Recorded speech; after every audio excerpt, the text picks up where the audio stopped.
Thank you all very much for coming out. This is really heartwarming once again to see such a terrific turnout on initiatives that are important not only to you but to all the folks that live in this wonderful community. There has been a study group looking into safety issues. Might you use a microphone for the older ears? Oh, the older ears. Well, I don't know if they're on, but I tell you what, I can use my outside voice, Wonderful. as the parents say. So I just wanted again to thank you all for coming out. Public participation is important in all of the actions that your local government takes, and in this case you're talking to and listening to not only your local representatives but also the county and New York State, because this study group, which has been convening now for nearly 2 years, year and a half, has been looking at safety issues and what can be done about them within a very long area of Route 9G, Bard College, River Road, and to some extent its relationship to the neighborhoods, Barrytown for example, that those roads play an importance upon. Tonight is really about the final recommendations of a study.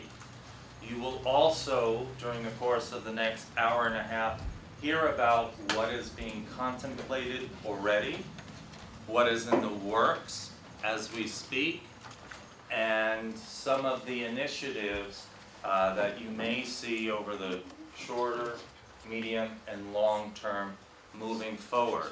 There have been several opportunities to participate in this study.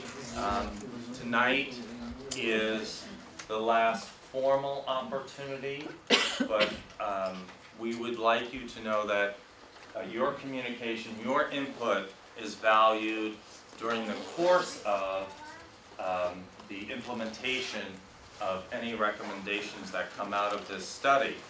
So what I'm saying to you is hold our feet to the fire, because we recognize that there are some real issues in this part of our town, and I will tell you this is unique, but there are other areas in our community where safety, road safety, pedestrian, bike safety are very critical as well, and we'll be taking a look at that certainly I believe on the local level, and I'm confident now working with these folks, also the county and the state. So this is a fairly lengthy presentation. We will have opportunities for questions and comments afterwards. I've had the opportunity to meet with many folks from Barrytown, folks in the middle 9G section. Joanne, where are you? Joanne, who helped organize, I guess, for that section of town. Some of you to be aware of the meetings and to come here tonight. And all of that communication is and will be distributed to the local representatives, county and state, and will be a part of the record, if you will. So without further ado, again, thank you all so much for coming out. This is critical to governance. And I will hand it over to Mark. Sarah? Quick public, if this row could just move a little forward, then we could add one more row of chairs right here. Do we And have because chairs to add? We do have conference room chairs, but we don't Okay. have enough room right now to put them safely right here. But All right. we have moved them over here already, and we could Okay, add we one do more have row. a meeting going on in the conference room in 45 minutes, Okay. just so you know. Could you identify yourself? Oh, I'm so sorry, yes, I apologize. I'm Robert McKeon, I'm the town supervisor here in Red Hook, and I'm going to hand it over to Mark DeBall, who is from Dutchess County Department of Planning. He has a very long acronym that goes with it, and Mark, if you would take it away. Yes, and the acronym is the Poughkeepsie Dutchess County Transportation Council, otherwise known as the PDCTC. It rolls right off the tongue. But we're the sponsoring agency for this study. I would like to first thank everyone for taking the time out of your busy schedules and the last night of summer to join us at this meeting. I know this is a very precious topic to a lot of folks. And this meeting really is a culmination of a 1.5-year planning process that we've engaged in. We've worked with, as the supervisor mentioned, an advisory committee that included key agencies and representatives from the area. And again, I'd like to thank the advisory committee and all those agencies that helped us produce this report. So I figure just to start off, I'd do a quick 5-minute presentation background on what the PDCTC is. This is just our marketing ploy for our agency, just so you know, like how does a study like this get underway, and who's funding it, and how does this work. So just to start, the PDCTC was formed in 1982 as the Designated Metropolitan Planning Organization, or MPO, for Dutchess County. And federal laws require that urbanized areas be represented by an MPO, which is responsible for programming federal highway and federal transit dollars down to the local community. A key aspect of that is programming federal planning dollars. So we are hosted by the Dutchess County Planning Department, and we are chaired by the county executive, and we get a lot of resources from the planning department, but the MPO is kind of a standalone council or board that programs those federal dollars down to the local level. We have a long history of leveraging those federal planning dollars down to the local community to ensure that we meet their local transportation planning priorities. We've done a slew of studies throughout Dutchess County over the years. We've done corridor management plans in the town of Wappinger for the CR 93 Morris Corners Road. We've done Route 22 through the Harlem Valley. We've also done a Route 9 land use transportation study by Marist College in the Fairview area in the town of Poughkeepsie. We've done a slew of sidewalk studies, the Village of Rhinebeck, town of Pine Plains, Route 9 Town Center in Hyde Park. We're working on an Arlington sidewalk study for the town of Poughkeepsie area. We've also done some safety assessments through the years where we take a hard look at high crash locations. We've done those in Rhinebeck, Hyde Park, and Beekman. So we have a long history of tradition of using those federal planning dollars and trying to meet those federal, local transportation planning priorities, supporting planning projects just like this. So I would put this out that there were no local tax dollars used for this study. This was solely funded by the federal government, primarily the Federal Highway Administration. Just a quick overview of the PDCTC. We are a 16-member voting body, again chaired by the county executive. Our secretary is the Region 8 Regional Director from New York State DOT. And we have voting members from our mayors and supervisors throughout Dutchess County.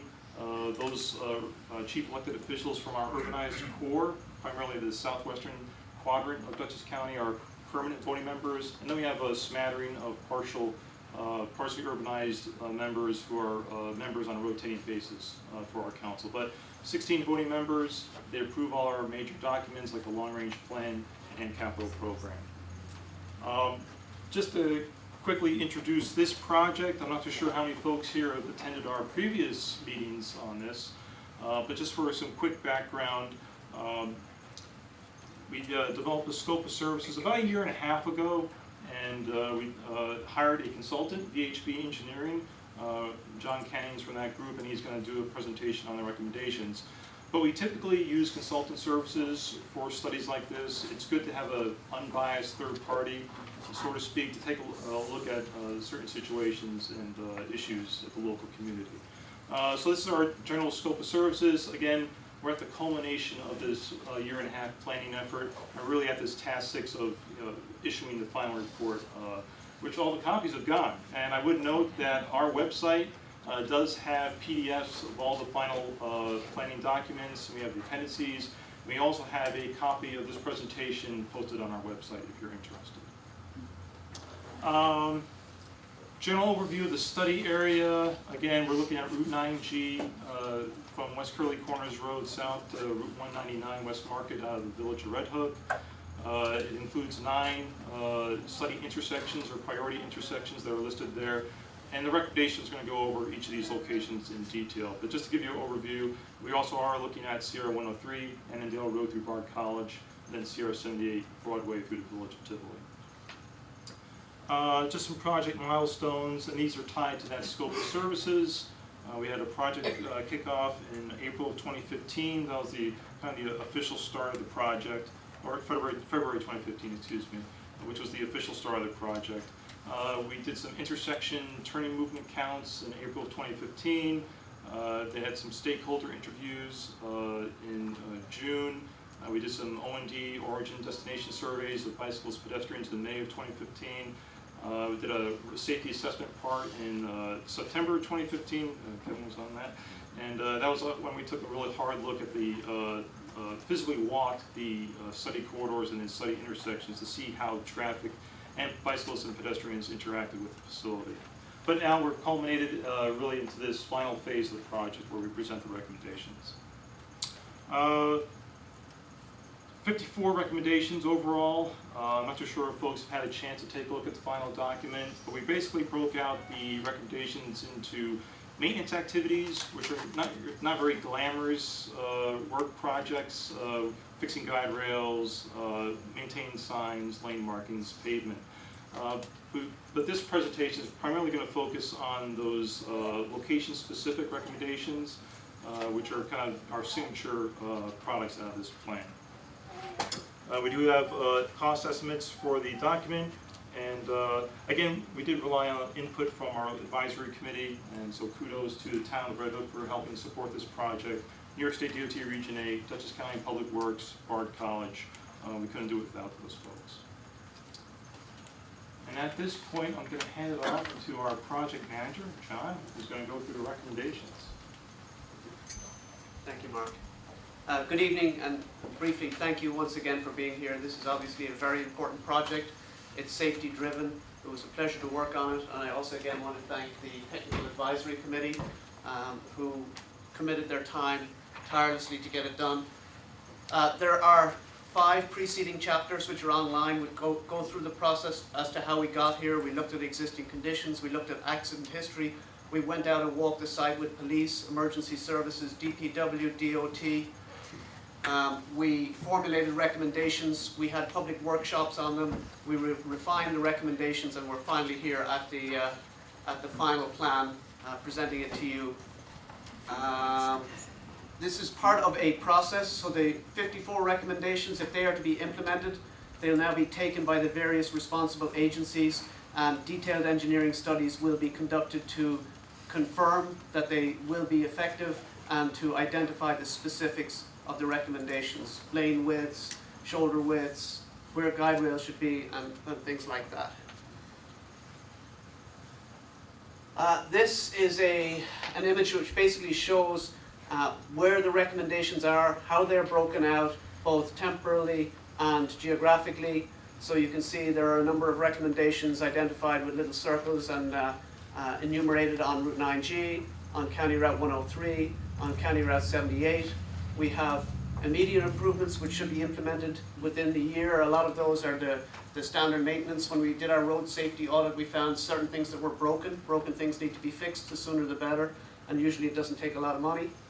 We have midterm, which is 1 to 5 years. We have longer term, which is 6 to 10 years, and we have continuing or ongoing, which are kind of planning principles, and we'll touch on that in a little bit.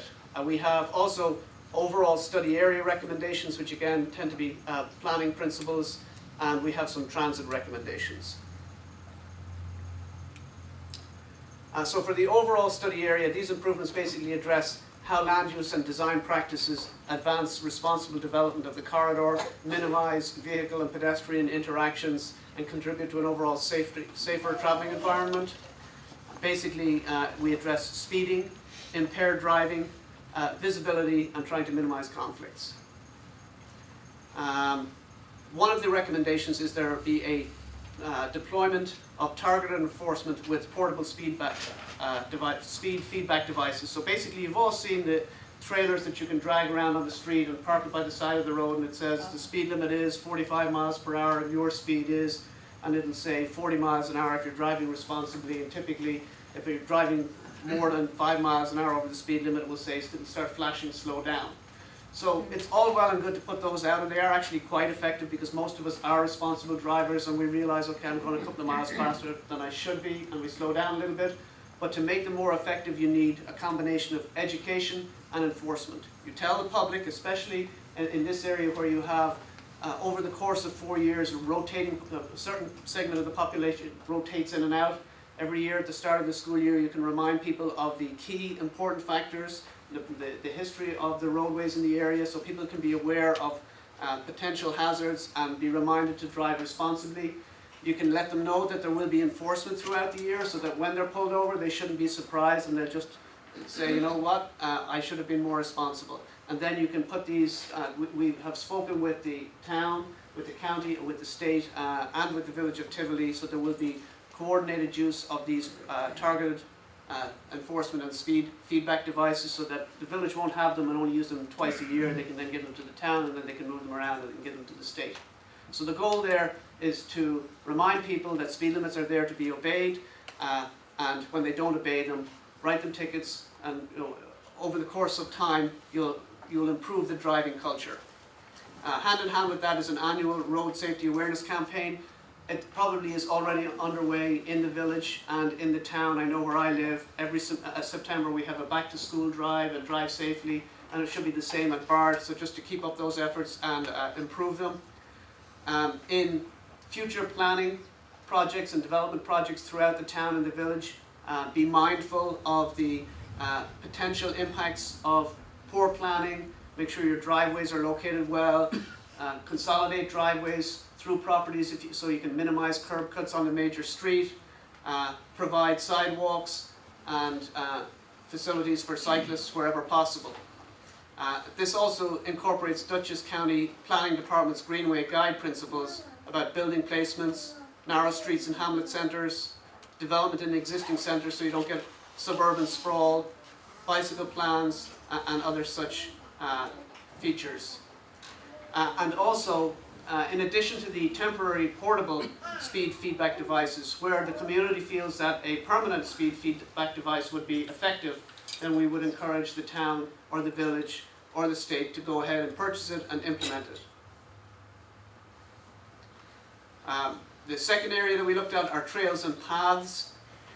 There are a number of areas that we have identified over the course of the next 10 years should be focused on to improve or provide facilities for pedestrians and cyclists to use where they're not in conflict and competition with traffic on the roadways. Especially Route 9G is a relatively narrow, quite fast roadway, so it's challenging to walk and cycle safely on it. And also County Route 103 is a narrow roadway as well, particularly when you go south of the Bard campus. So the first area that we have identified, P1, see if I can make this work. No, you don't have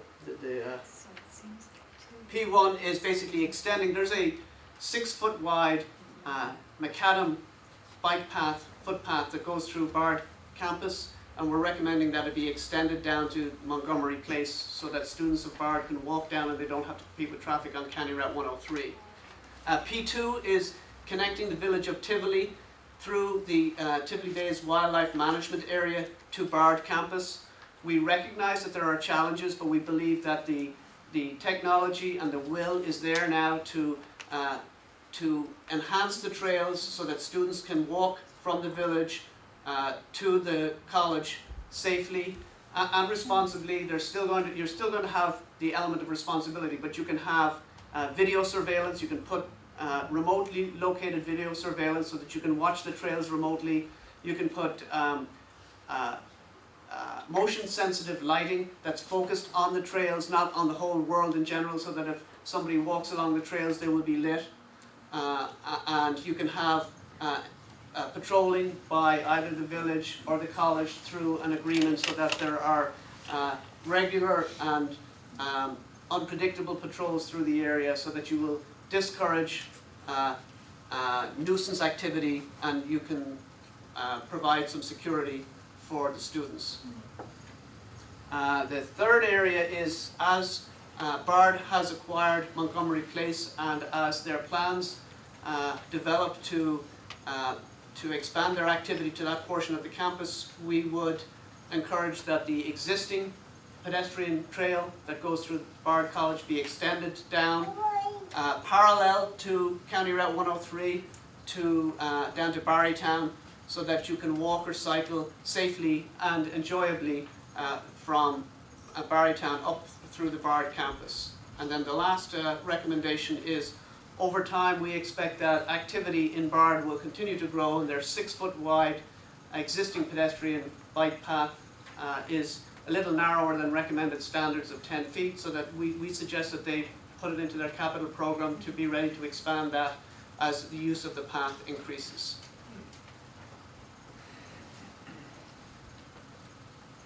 I basically said all this already, so that's 1, 2, 3, and 4. So the improvements on Route 9G.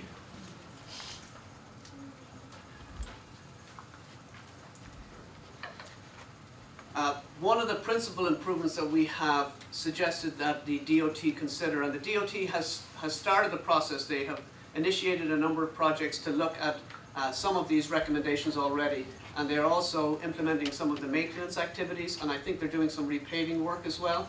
But item number 1 is to consider reducing the speed limit to 45 miles per hour from just north of County Route 78, so when you approach the village of Tivoli, all the way down to Market Street. Because right now it goes up, it goes down, you don't know whether you're in a speed zone or you're not in a speed zone. You'll identify, okay, you're now in a reduced speed zone through this active corridor.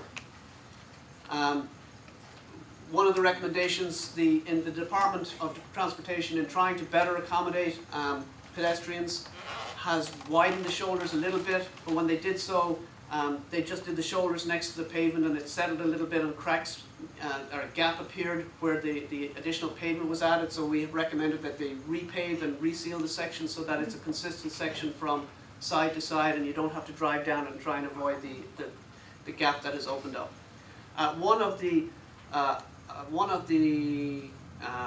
contributing factors for fatal accidents that we noted were runoff road accidents at night. So we have recommended that roadside delineators, basically it's a little post with a shiny disc on it, be placed about 6 feet outside the edge of the road on curves, so that when you're going down at night and it's rainy, you'd better be able to delineate where the edge of the road is, and hopefully that will keep you on the road. There are a number of signs on Route 9G, in fact a lot of signs. Signs are distracting. On the highway, the purpose of a sign is to give you important information for safety and for direction, but too much information can lead to information overload and distraction. We have recommended that the need to evaluate and upgrade existing guide rail and end treatments at certain locations, because a lot of the guide rail that's out there is old, and studies have shown that the older design can be injurious if you hit it. Not always, but if you hit the end it can be injurious, and there are newer designs now that are designed to yield and not injure you.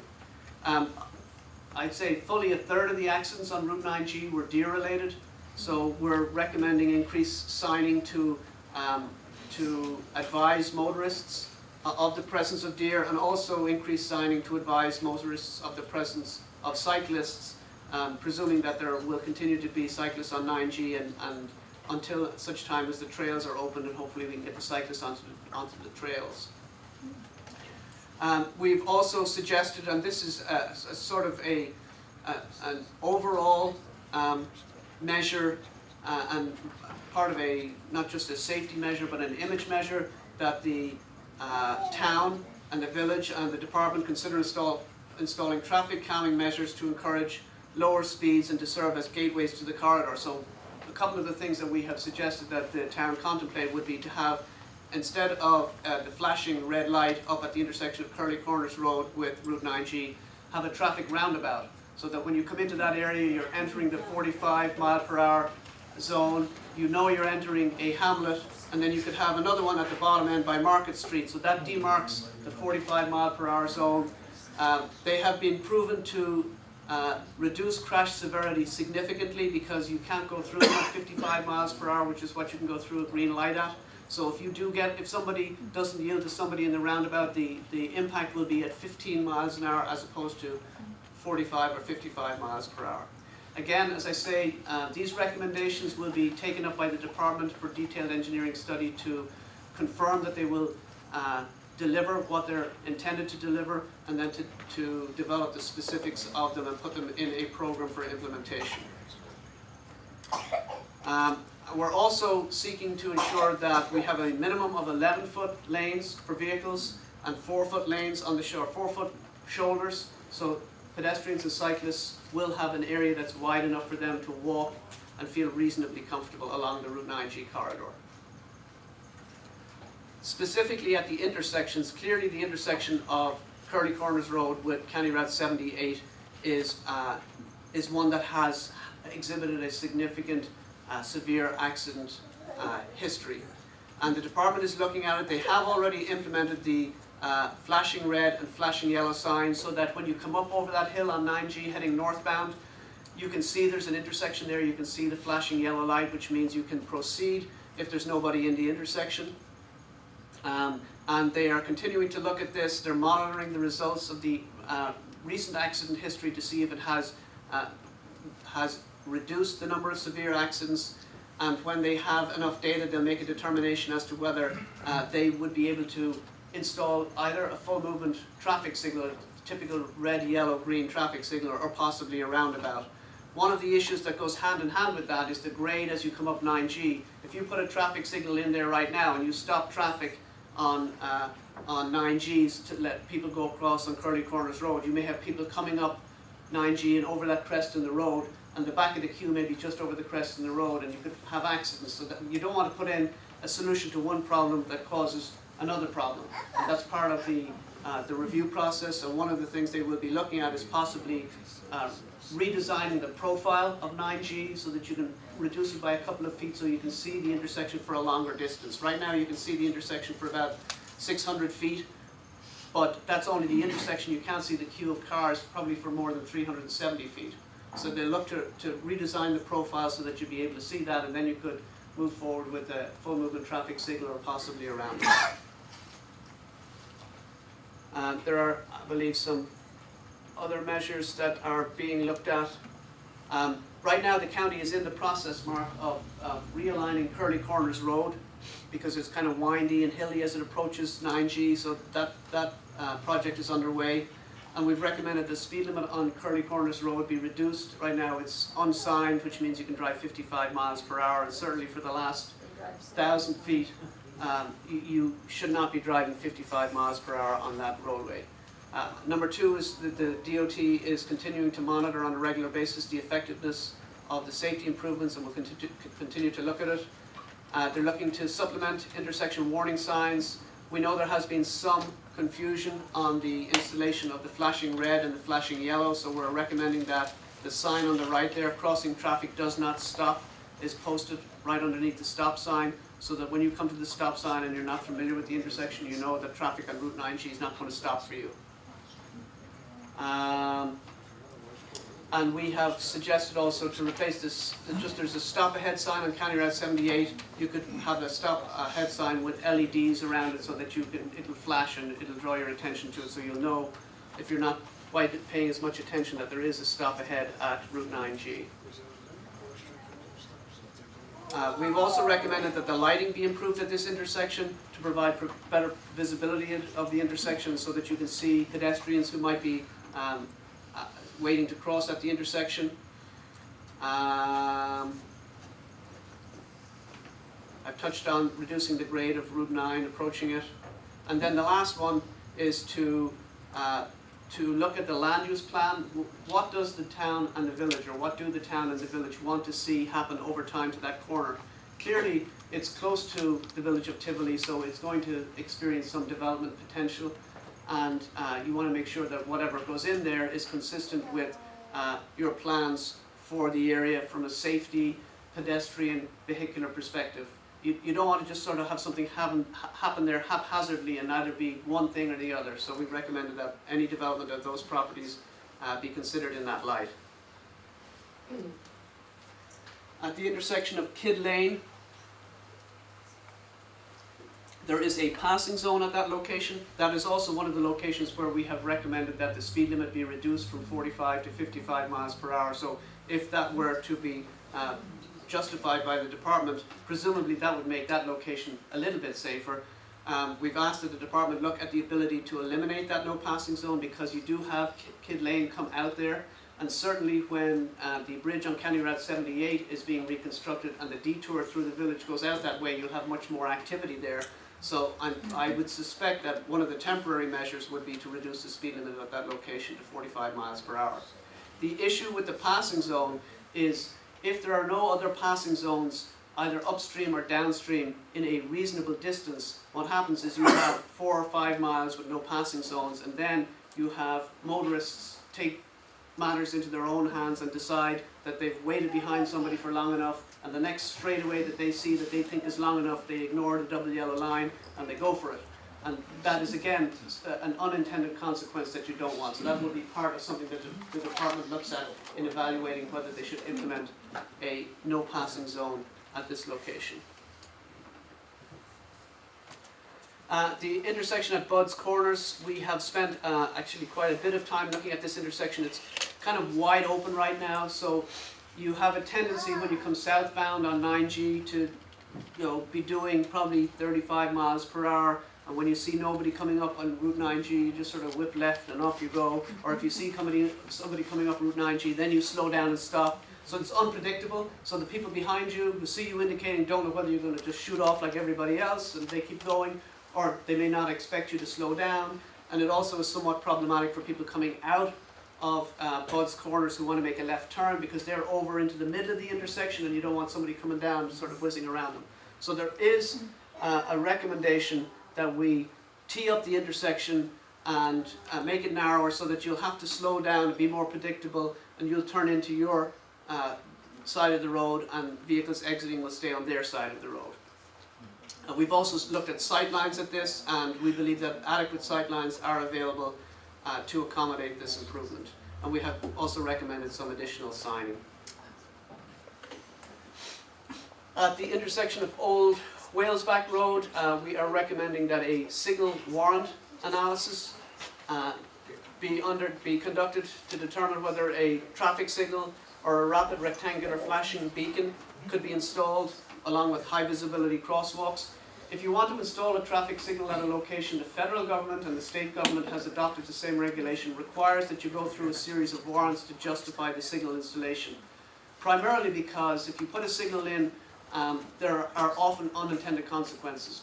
You're stopping one group of traffic that doesn't stop now, and when they stop, people are not paying attention, and you tend to get an increase in rear-end accidents. Typically what you do is you install a traffic signal to accommodate capacity and to improve safety, and so the warrants are set up and you go through the process to make sure that you meet the minimum thresholds for signal installation.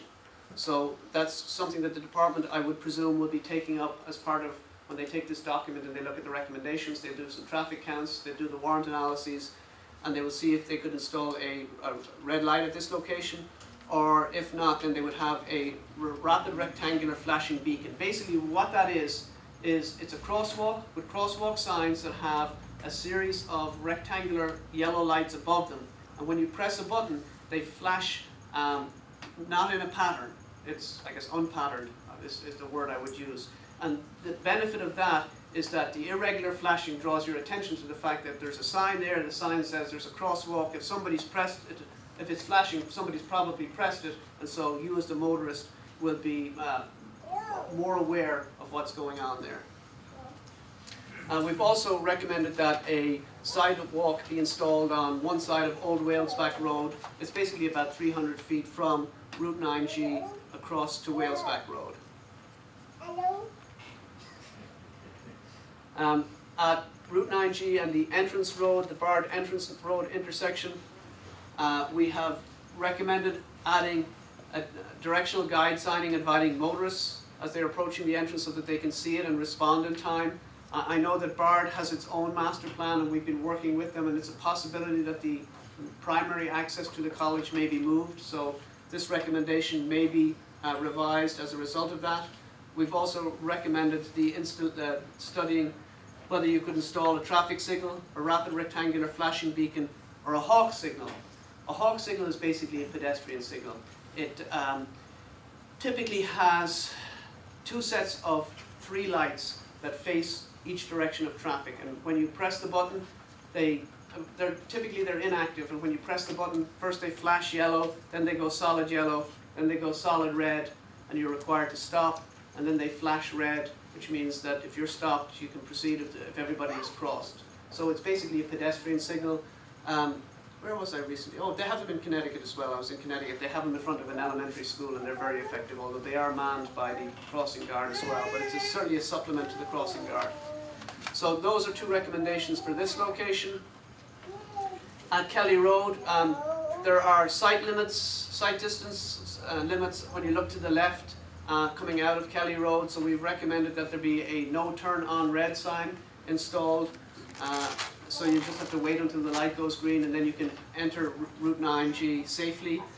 The bridge also has shown that it may not have adequate friction resistance, and there may be some skidding on the bridge, so we've recommended that the Department of Transportation do a skid resistance test for the pavement. And there's also a somewhat severe grade change as you come along Kelly Road and then go up over 9G and down the other side, which makes it kind of challenging to get across. So we've recommended that grading alignment be improved. It's a relatively minor improvement for a short distance to the approach. And then also enhanced lighting at the intersection. So those are the improvements for Route 9G, the corridor and the intersections. On Annandale Road, we have a number of improvements. A lot of these improvements will be wrapped into the college's study of the corridor, which is currently ongoing in conjunction with the Dutchess County Department of Public Works. So some of these recommendations may be underway at this point.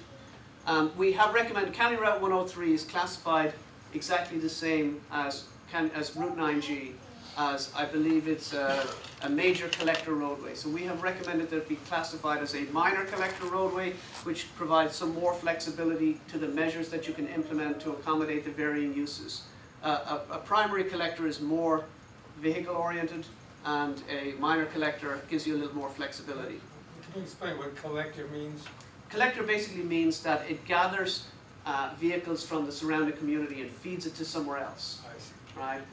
The step up from that would be an arterial, which basically means it takes traffic from one end of a community through to another. Develop improved wayfinding. Assess the pedestrian crosswalk locations designed to improve pedestrian operations and safety. Annandale Road through Bard College is somewhat of an enigma because it splits the college. There's a lot of activity on either side. There's buildings up and down the corridor. So it is a vehicular thoroughfare, and it's not a pedestrian mall. So basically what you don't want is pedestrians crossing all over the place, because the motorists who are entitled to use it will have to be watching for pedestrians everywhere. So what you would like to do is to focus pedestrian crossings to locations that will be obeyed by pedestrians, and then will be a smaller number of those so that the motorists will know where to look for pedestrians. And this is basically a combination of design, human factors, and placement of buildings. So that's something that the college and the County Department of Public Works is looking at. We also are considering possibly installing rapid rectangular flashing beacons between South and North Campus roads, and then evaluating reducing the speed limit. I think it's 40 miles per hour now on County Route 103 from River Road south to Barrytown Road. So we're recommending that the speed limit be reduced to 35 miles per hour because it's actually kind of a narrow road. It's 25. It's 25 a bit to the north, and I believe south of River Road down to Barrytown Road. Not all the way down to Barry. 40. Now down to Barrytown it's 40. Yes. So we're recommending that it be reduced to 35. And to the north of that it's 25. Why is there a question mark on that slide? I was just curious to this. That's, should we reduce the speed limit from 40 to 35? That's the question. And it will be evaluated as part of the county's ongoing. As part of the Bard Master Plan, they will be looking to incorporate gateway treatments, possible raised pavement surfaces where you have a crosswalk. You could have a raised crosswalk so that as you drive over it, there'll be a little bit of a bump, so you'll be discouraged from driving over it at 35 miles an hour. 15 miles an hour would probably be good. Narrower pavement width and curb bump outs, sort of traffic calming measures so that cars that go through the corridor where there's pedestrian activity will sense that they should be driving slower. And if you reduce your speed by 5 miles per hour, it's an exponential reduction in the energy and the need to brake. Also, we're recommending that the sidewalk be extended along County Route 103 from Campus Road to Route 9G. So there is a pretty good sidewalk system in the campus, but when you go up to the top of 103 and make a right and head towards 9G, there's no sidewalk out to 9G. So we're recommending that that sidewalk be extended.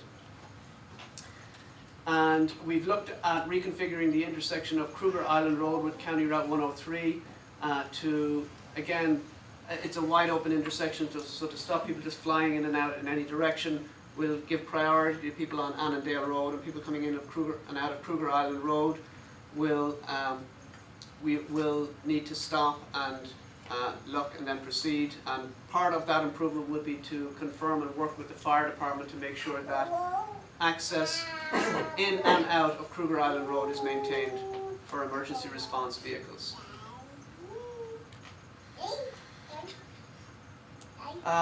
One other recommendation that we have is, you're all familiar with the triangle down by River Road, and you basically, when you come to the triangle, you can go pretty much any which way you want, which is, you know, it's quaint, and when there's not a lot of traffic, it's fine, but when it's busy, the roadways are narrow, and there are no pedestrian facilities. So what we have suggested is that you consider reconfiguring it so that the north leg, as you come in from River Road, is one-way inbound, and it will have a sidewalk next to it, and when you get to County Route 103 you can have a left turn lane and a right turn lane, so you can go right into the current campus or you can go left down towards Montgomery, and then the south leg would become one-way eastbound towards Route 9G. And again, you could recover some of the pavement and construct a sidewalk.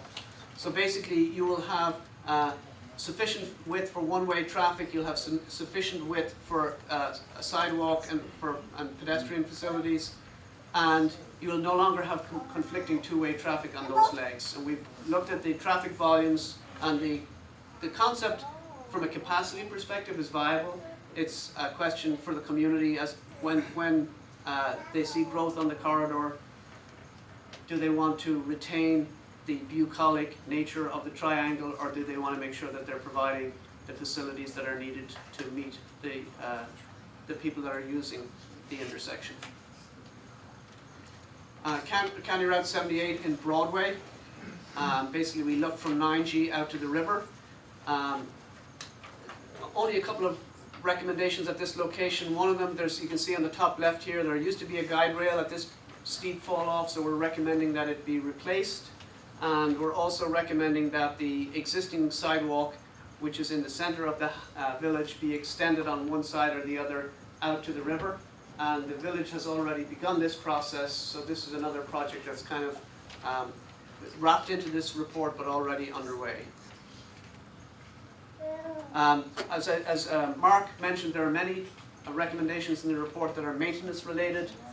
Trim vegetation and relocating signs to avoid sign obstructions to improve visibility, replace damaged guide rails, restripe pavement markings where they've faded, install additional deer crossing warning signs, improve visibility from County Route 79 onto Route 9G by cutting back vegetation, repaint stop bars on Old Walesback Road, and check the height of mounting signs. When you have signs on the side of the road, I'll get you 1 second. When you have signs on the side of the road, if they're too low and pedestrians are walking and they're looking for cars, you can bang your head on them.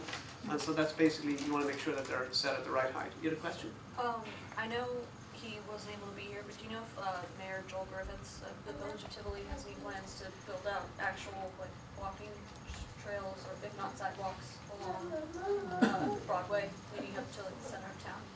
From 9G? Yes. At this point, I'm not sure, but that kind of ties into the recommendation previously where we talked about the intersection of 9G with 70 with Curly Corners Road. If and when development occurs at that location, it's our expectation, but it's the village to decide that there would be a pedestrian friendly, and you'll provide a pedestrian connection, encourage the provision of a pedestrian connection from any development at that location into the village. And certainly when I believe when the Well, bridge is being rebuilt. Yeah, well, I believe the village is investigating a trail option. There's a couple funding sources out there right now that they're looking at, so I think that's on the table. So it's something that they're looking at. And I think that's basically what the recommendations as we have put them together, that being the Technical Advisory Committee, which is composed of the county, the town, the village, the State Department of Transportation, with the input from the public. This is the third public meeting we've had on this process. I'm sure we'll get some new ideas, but we've always welcomed the ideas and we've tried to incorporate them. Right now, I'll turn it over to some of the other agencies that are involved so they can just give you a quick update on where they have come since that. Who's next? Yeah, I Let's was see. gonna just ask for, just out of curiosity, how many folks here are at our May workshop in the Village of Tivoli? Just so we get a sense of, okay. I thought we might take a break right now and just ask if there are any questions about the recommendations that you've seen. The next part of this presentation is to have our project sponsors, such as New York State DOT and Dutchess County DPW, to just talk a little bit about some of their ongoing projects and how they're going to try to implement some of those recommendations that you've seen. I thought we just might open up to the floor here just for a few questions about any thoughts about the recommendations that you've seen so far. In regards to the, improving the markings of the stop lines, there is no stop line on River Road going north and south at Berrytown Corners. I think there might be in one direction, but the going north and south, there's no line at all. And that's really something where people, they'll speed right through, or they'll really slow down. So there are stop signs granted, and So, you so can that's, see them, but that's part of our there's no- maintenance. We'll make a note of that. I don't know, Supervisor, can you keep track there? Yeah. That's the intersection of CR 82. That little triangle. Yeah, the supervisor had inquired about that intersection. I pulled the crash data. It's the system called the Accident Location Information System, ALIS system, from our ALIS from New York State DOT and DMV. That intersection, for whatever reason, has experienced no according to the system, has experienced no crashes since 2008. It's one of the few intersections in Dutchess County that doesn't have a crash. So it's interesting, and I've heard those, this issue brought up about that intersection. We do have County DPW here, and they might be able to answer, maybe, or address that. Yeah, I mean, I could address it when I talk about all of what DPW is doing on there, discuss that. Also, when you- Again, a microphone would be handy so I can hear the comments of my neighbors. We'll try and repeat the questions. Okay, so that question was a stop line on Barrytown Road at County Route 82? Yep. Okay. Gentleman over here.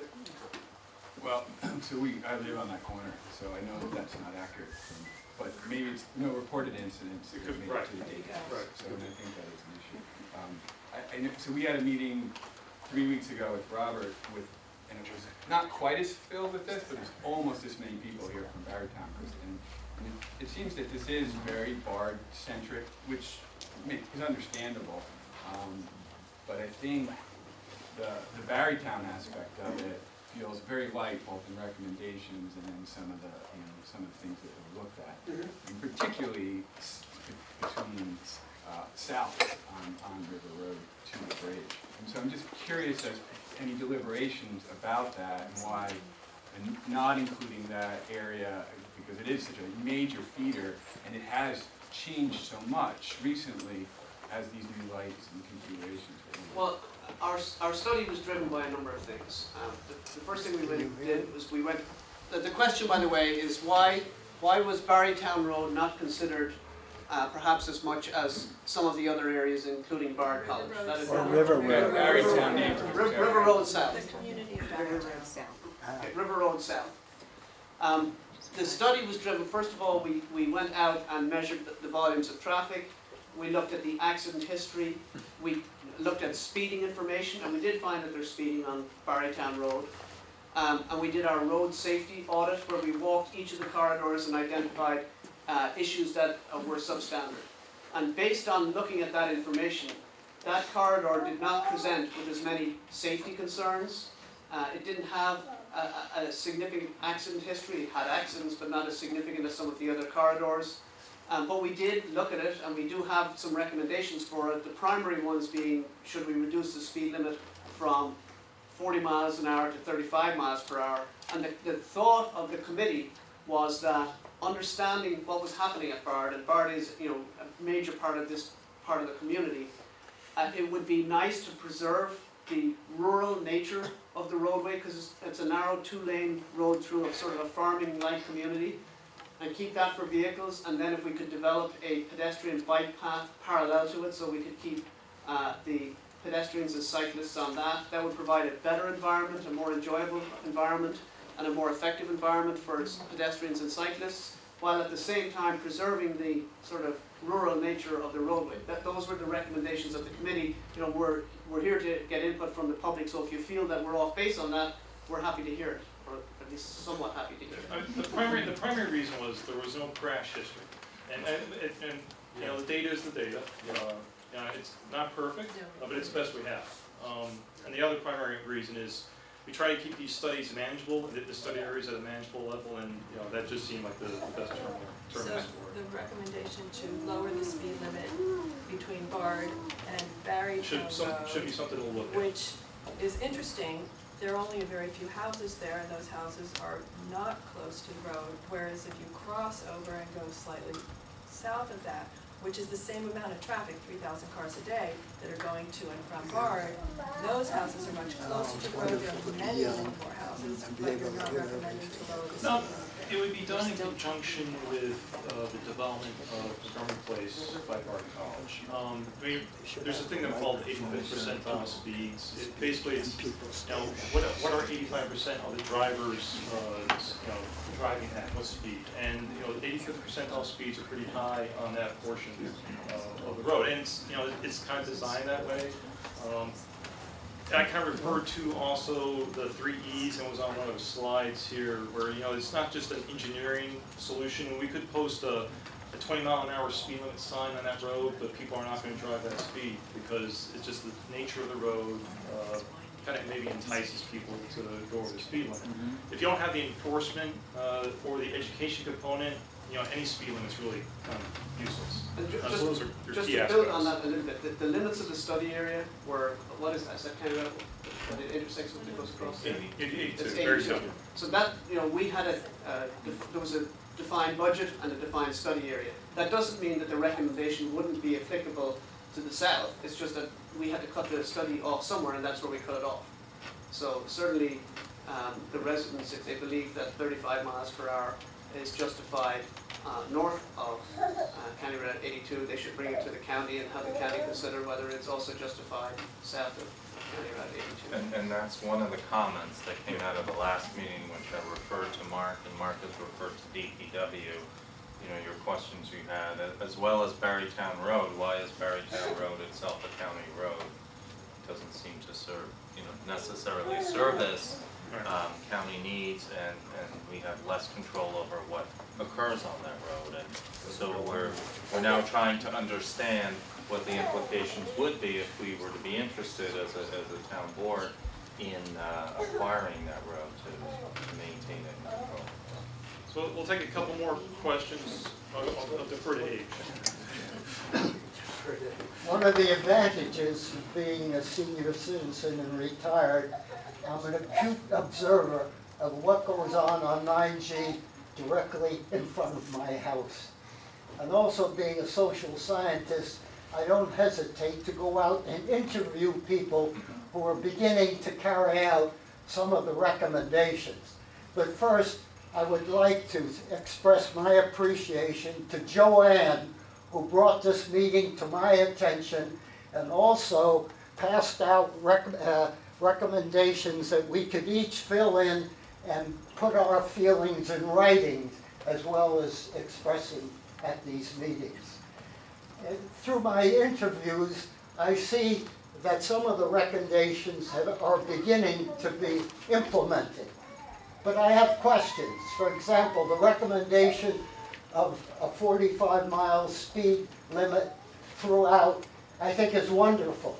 But when I see changes are being made, I see this recommendation is being implemented sporadically. There are places between the 45-mile limit that you could drive 55 miles. That should be corrected. Number 2, this recommendation of a 11-foot pathway for traffic and a 4-foot shoulder is of interest to me because I'm very sensitive to the bike riders that go past my house and the families I saw just a few days ago with a woman with a baby in her arms and her husband walking along the side of the road, which an engineer on an improvement project told me that they were going to put in a 3-foot paved shoulder for pedestrians and whatnot. When I measured what they had done after they had gone through, I found it was 2 feet. Not 4 feet as recommended, or 3 feet, what the engineer told me that they were doing. Another observation that disturbs me greatly is the traffic. I recommend that heavy-duty trucks with more than 4 axles be removed from Route 9G. They are dangerous, they are noisy, and they scare the hell out of bicyclists who are maneuvering this 2-foot shoulder with fences on their side that give them no room for flexibility in steering their bicycles. I think I've said enough.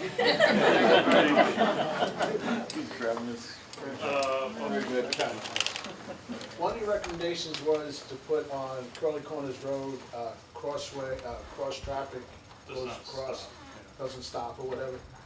Being a firefighter, being at all those accidents that happen up there, they don't even know what a red and a yellow light means.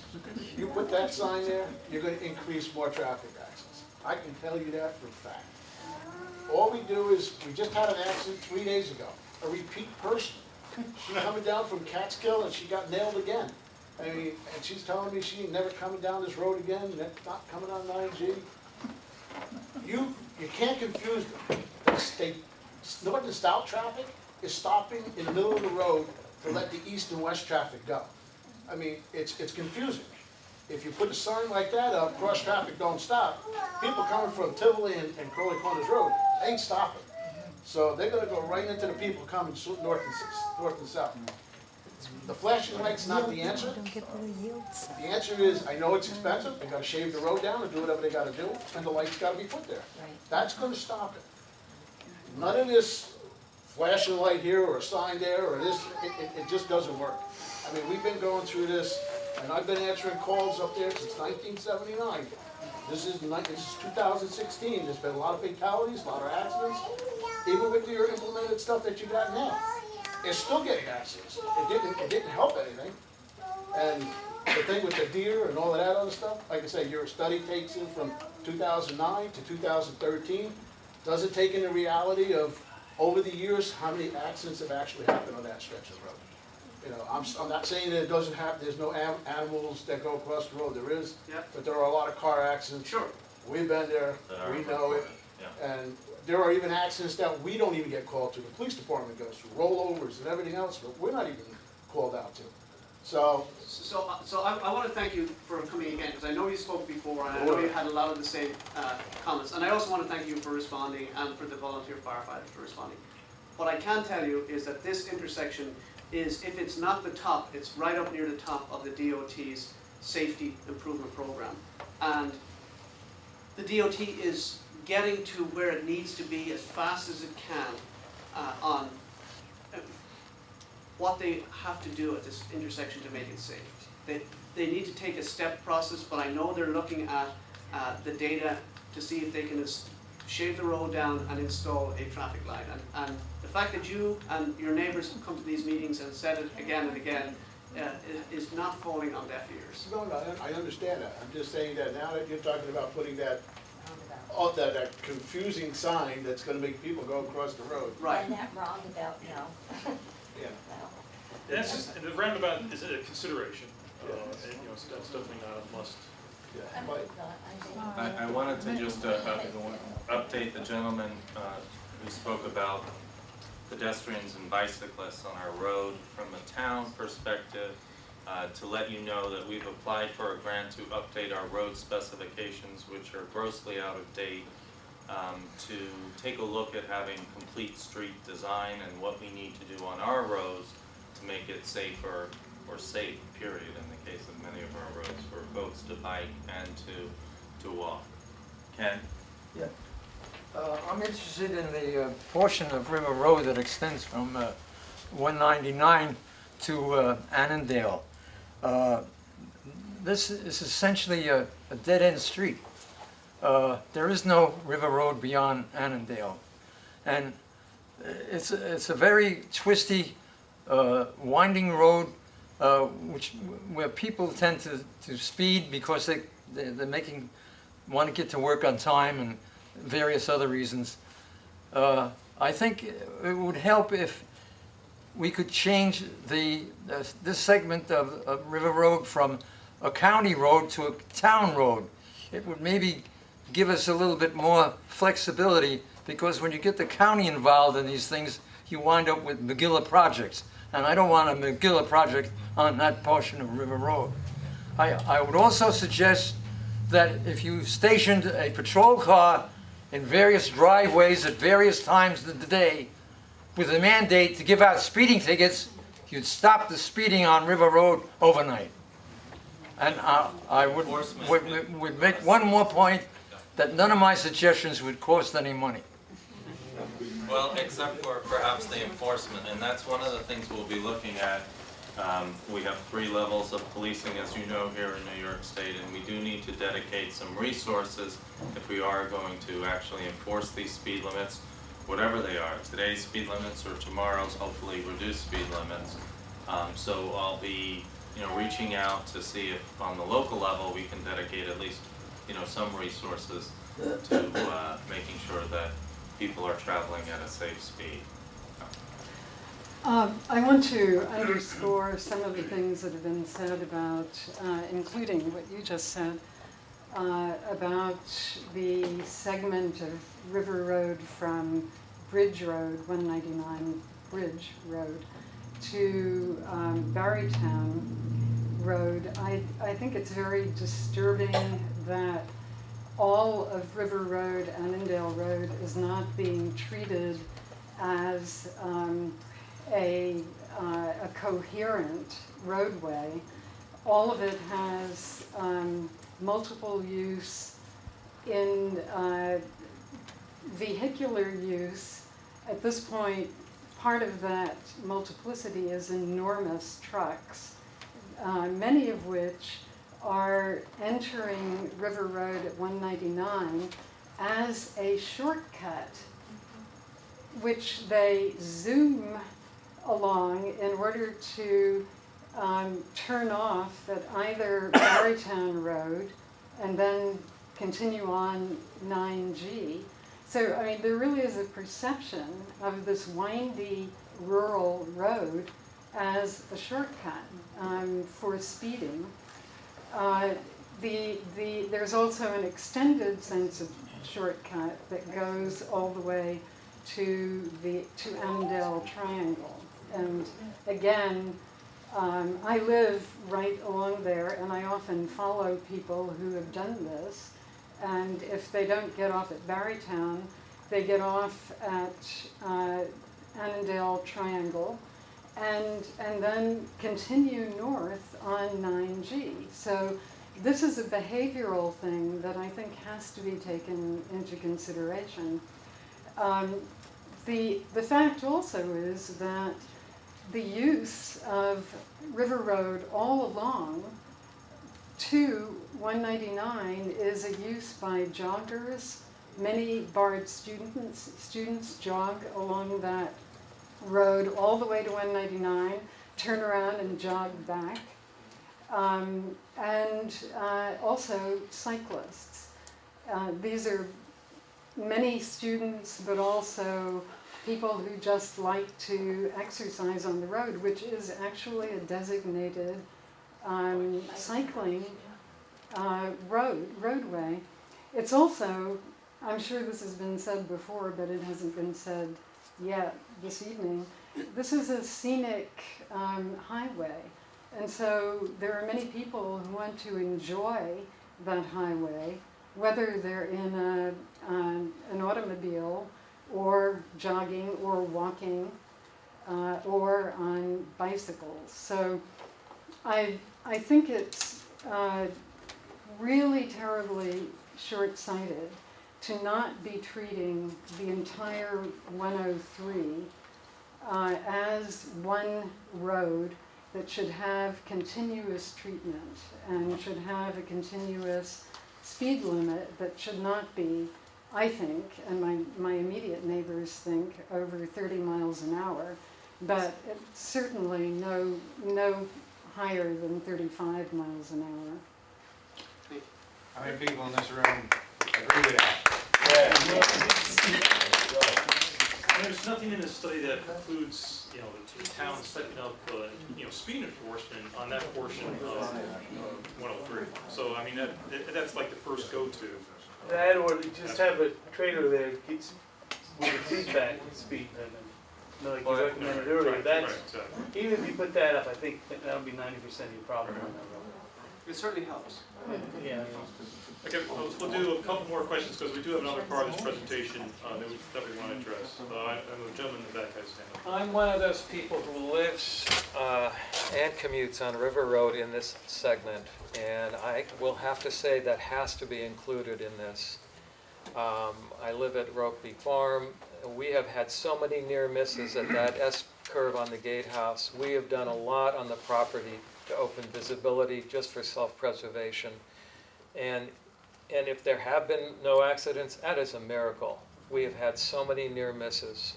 That whole little triangle with the Rokeby extension to 9G is a disaster. At 35 miles an hour posted there with no center lane line, we're always being in a head-to-head situation there. The situation with cyclists and runners, because I go up and down 4 times a day, I work at BARD, is very dangerous at any speed. You could have a 10-mile-an-hour speed limit and you're not going to change a situation where oncoming traffic diverts to the other side in order to let cyclists and runners pass. And you're creating a serious head-on-head situation. Additionally, the speed limit is 40 there, and it's very curvy, slippery when it's wet or icy. And it's a much more dangerous stretch of road than Berrytown Road into Bard, which is pretty much a straight shot, which is why people, and I do that, I go faster than 40 sometimes. It's easier because it's a straight shot. You've got to widen the roads. It's absolutely got to be accessible. You've got Poets Walk, where people come in and out all the time. You have bikers, you have runners, you have reams of cyclists on the weekend doing group cycling. It's got to be dealt with. It's part of the same corridor, and it's going to save a lot of our lives who live there. It's very dangerous. Yeah, I think that's one thing we've already started, reaching out to the county to ask them to take a look at that tangent. I know that we've reached out to DPW. I mean, traditionally they do look at that 85th percentile. What we're asking them is to take a look at the unique circumstances that exist there. The fact that there's a large majority of new drivers, new to driving and also new to the area, who utilize River Road to get to Bard College. The fact that it is a scenic designation. The fact that perhaps, and I'm sure DPW knows this much better than I do, the geometry doesn't support that kind of a speed limit perhaps on some of those curves. If you were to build it today, is that consistent with the design standards? So I think that I feel confident they'll take a look at it and in connection with those special factors, and of course we'll need to advocate for slower speed because, as you said so eloquently, what's the point of having a scenic road if none of us can enjoy it on foot or on bike and even drive without worrying about our safety? One of the planning projects that we do periodically they're called safety assessments or road safety audits. It's a federal highway nomenclature. It's a very set out process to take a look at the safety of a certain location. So we can certainly started talking with DPW about possibly doing a safety assessment for portions of that 103. Honestly though, we have looked at the crash data. There's not a lot of crashes going on there, but it doesn't mean we shouldn't look at it. And so we'll put that on our table to analyze. So a couple more questions. Go ahead. Just a question for clarification. So where 9G intersects with Old Wellsbeck Road and Annandale Road, that sort of pedestrian crosswalk, you mentioned there will either be a stoplight there or some sort of flashing lights.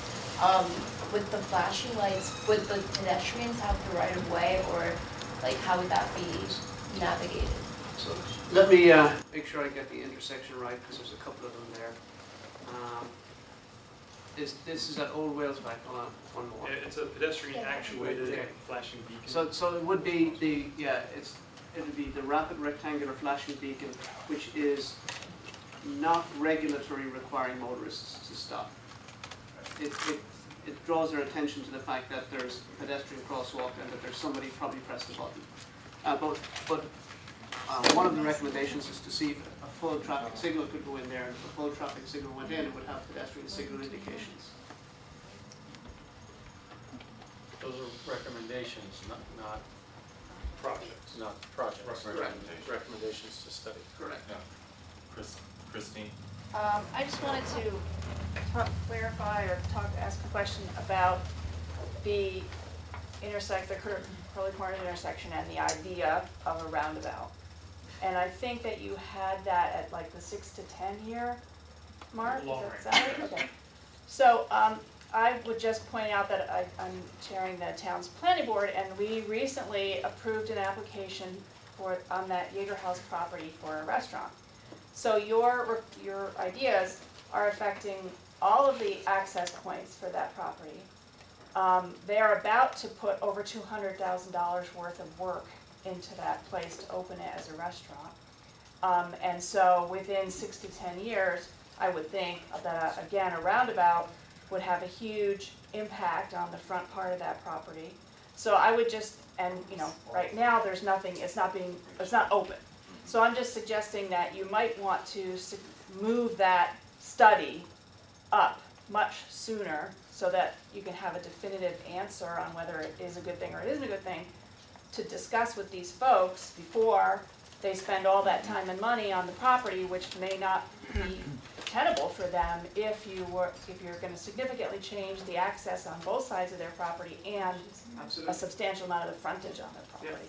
Yeah, you're 100% correct. It needs to be a concerted effort, because if this development were to go through and they were to implement, to spend hundreds of thousands of dollars, and then the department was to come in and decide that they wanted to do this, then they're going to have to be compensated. So it's part of the planning process. What does the town and the village want there, and then figuring out what applications are before them, what the implications would be, and then making an informed decision and dealing with the consequences. But you're right. Right.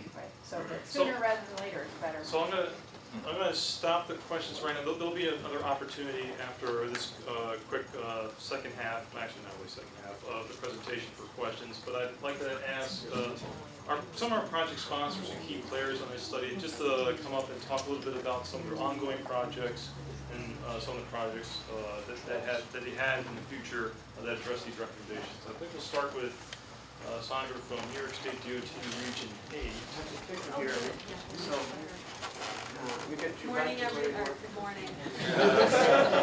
Been a long day. I know. Good evening. Thanks everyone for coming out. We got some people leaving.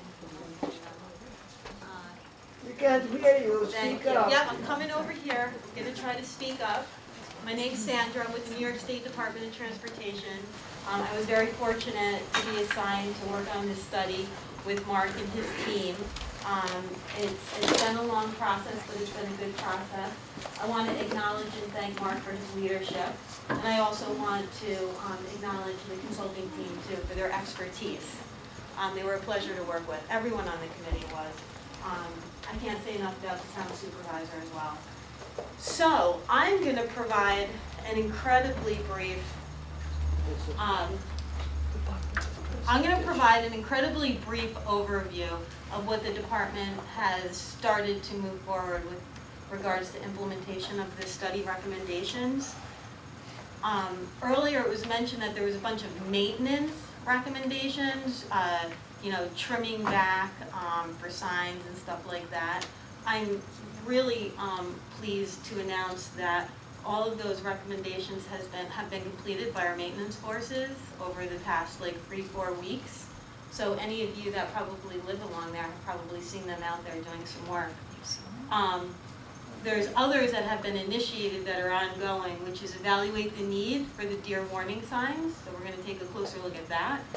The driveway warning signs and removal of a no stopping anytime sign. Believe it or not, and this was somewhat of a learning experience for myself, in order to just put up a sign or take down a sign, someone needs to do a technical evaluation of that, and it has to be documented. So there's a very strict internal process that relates to signs. So they're not just arbitrarily put up and then arbitrarily taken down on a whim. Each one has to be evaluated. And we've started those evaluations with regards to the recommendations that came out of the study.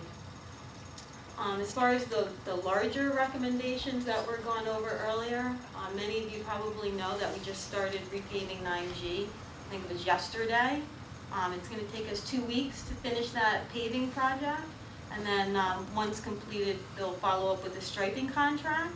And I think they're hoping, it probably won't happen this year, but next year to improve the guide rail.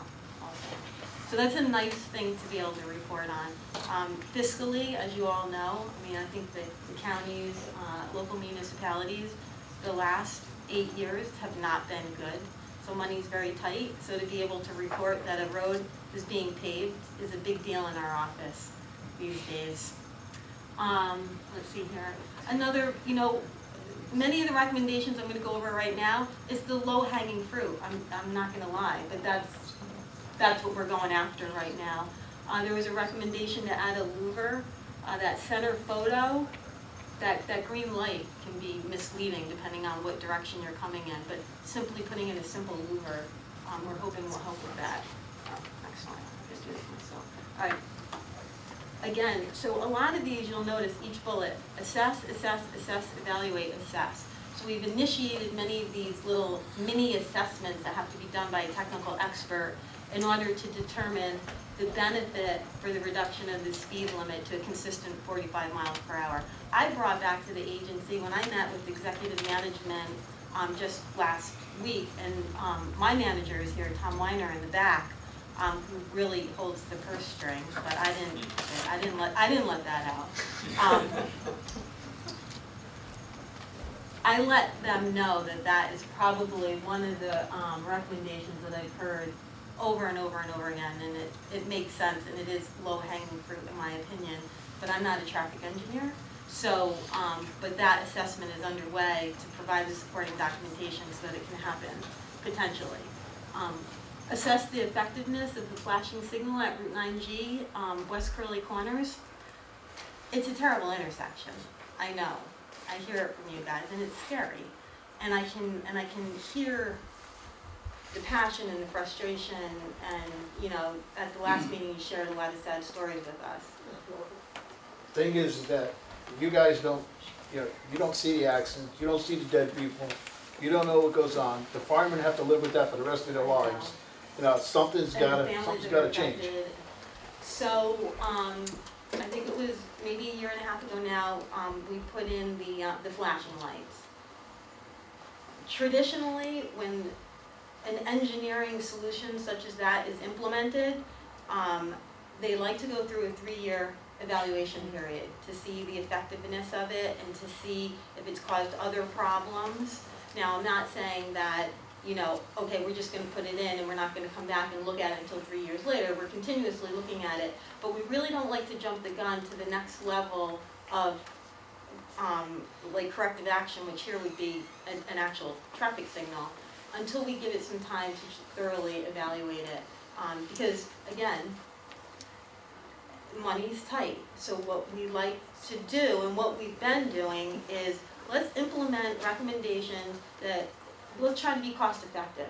If there's something that we can do that maybe doesn't cost that much and is gonna fix the problem, that's always our first approach. If that doesn't work, then, you know, we'll look at, but putting a signal could be more costly than just putting in a signal because of the approach geometrics that the team mentioned earlier. But believe me, it is on our radar. We're not gonna forget it. We're not putting in the flashing signal and forgetting about it. Next one is, this is a good one too, is evaluate the safety of the existing passing lane at 9G and Kidd Lane and potentially eliminate it. Traffic volumes have changed considerably. We can hear you. Yep, so the one I'm talking about now is evaluating, potentially eliminating the passing lanes on 9G at Kidd Lane. Right now, cars have the ability, vehicles have the ability to pass one another, and we heard that it's just not really a safe situation. So we're gonna take a closer look at that, and if based on the volumes and history, whatever they look at, we'll get rid of the passing zone.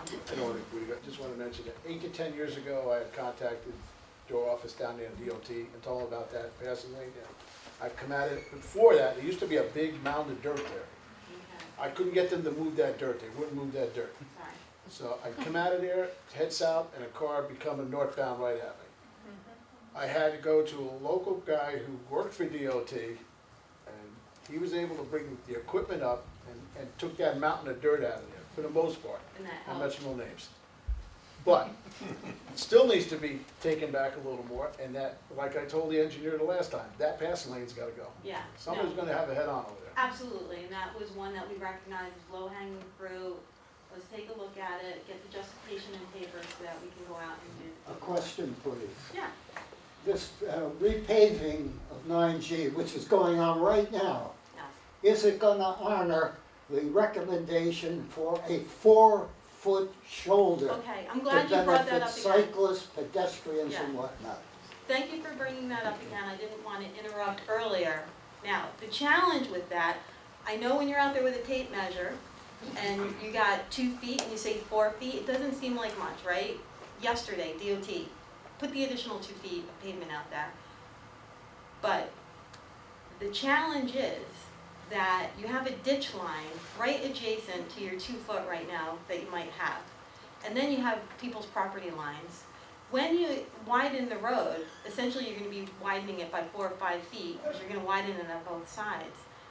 The impacts that you don't really necessarily see is to the adjacent properties and all the ditch work that would need to be done. Not that it should not be done, but the cost for such a project is pretty significant. And you wouldn't think that, because 2 feet, what's 2 feet, you know what I mean? But the consequences are pretty significant. It's in the recommendations, it's a mid to long term It is. recommendation. So, And just sort of to build on that, basically they're repaving.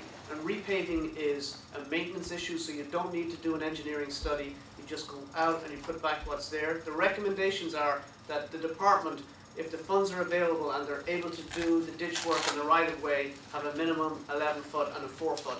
But because you're widening the road, that's going to require an engineering study to justify it. So that's the reason that today it's not 4 feet, because they're doing they're repaving the road. You want a good roadway surface. They can't just go out and widen it.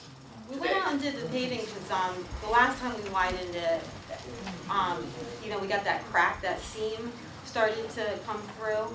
So this paving project will help that. But widening the road it's not something that I think the department's in a position to commit to right now for financial purposes, but it's not off the table by any means. All right, let's see here. And then another one, assess and look at the benefit for the no turn on red sign at River Road and Kelly Road approach. Again, that's a simple low hanging fruit. Someone just needs to take a closer look at it, do the paperwork, you know. So that is what I have. Does anyone, since I'm here, have any general questions about? Yeah. This is more of a comment. I just wanted, Ken Cooper and Nikki Shrinsky and I have been coming to these meetings. I'm a BARD student. I've been coming to these meetings since I started. I was also a witness to Sarah and Lena's accident. And I just wanted to thank you all, and for the people of Red Hook and Tivoli and Dutchess County who've come. I recognize a lot of you, the first responders, and it just means a lot. I know that Bard students have a terrible reputation because we're college students. Oh, But we yeah, love you guys. But yeah, I really appreciate it. Thank you.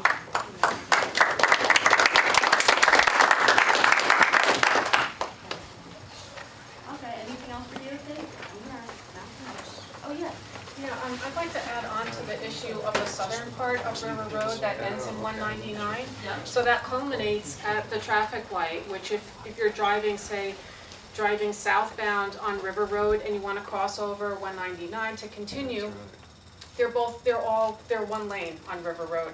However, people are coming up on the right-hand side if you're driving south to try to turn right onto 199. So that causes problems because as the road is laid out with the line, you really are far over to the left. And if you're trying to cross on and continue on River Road, you're having to make a dogleg out and then continue on. If you stay in the center of the lane, you're not allowing people to pass by, which I don't believe is legal.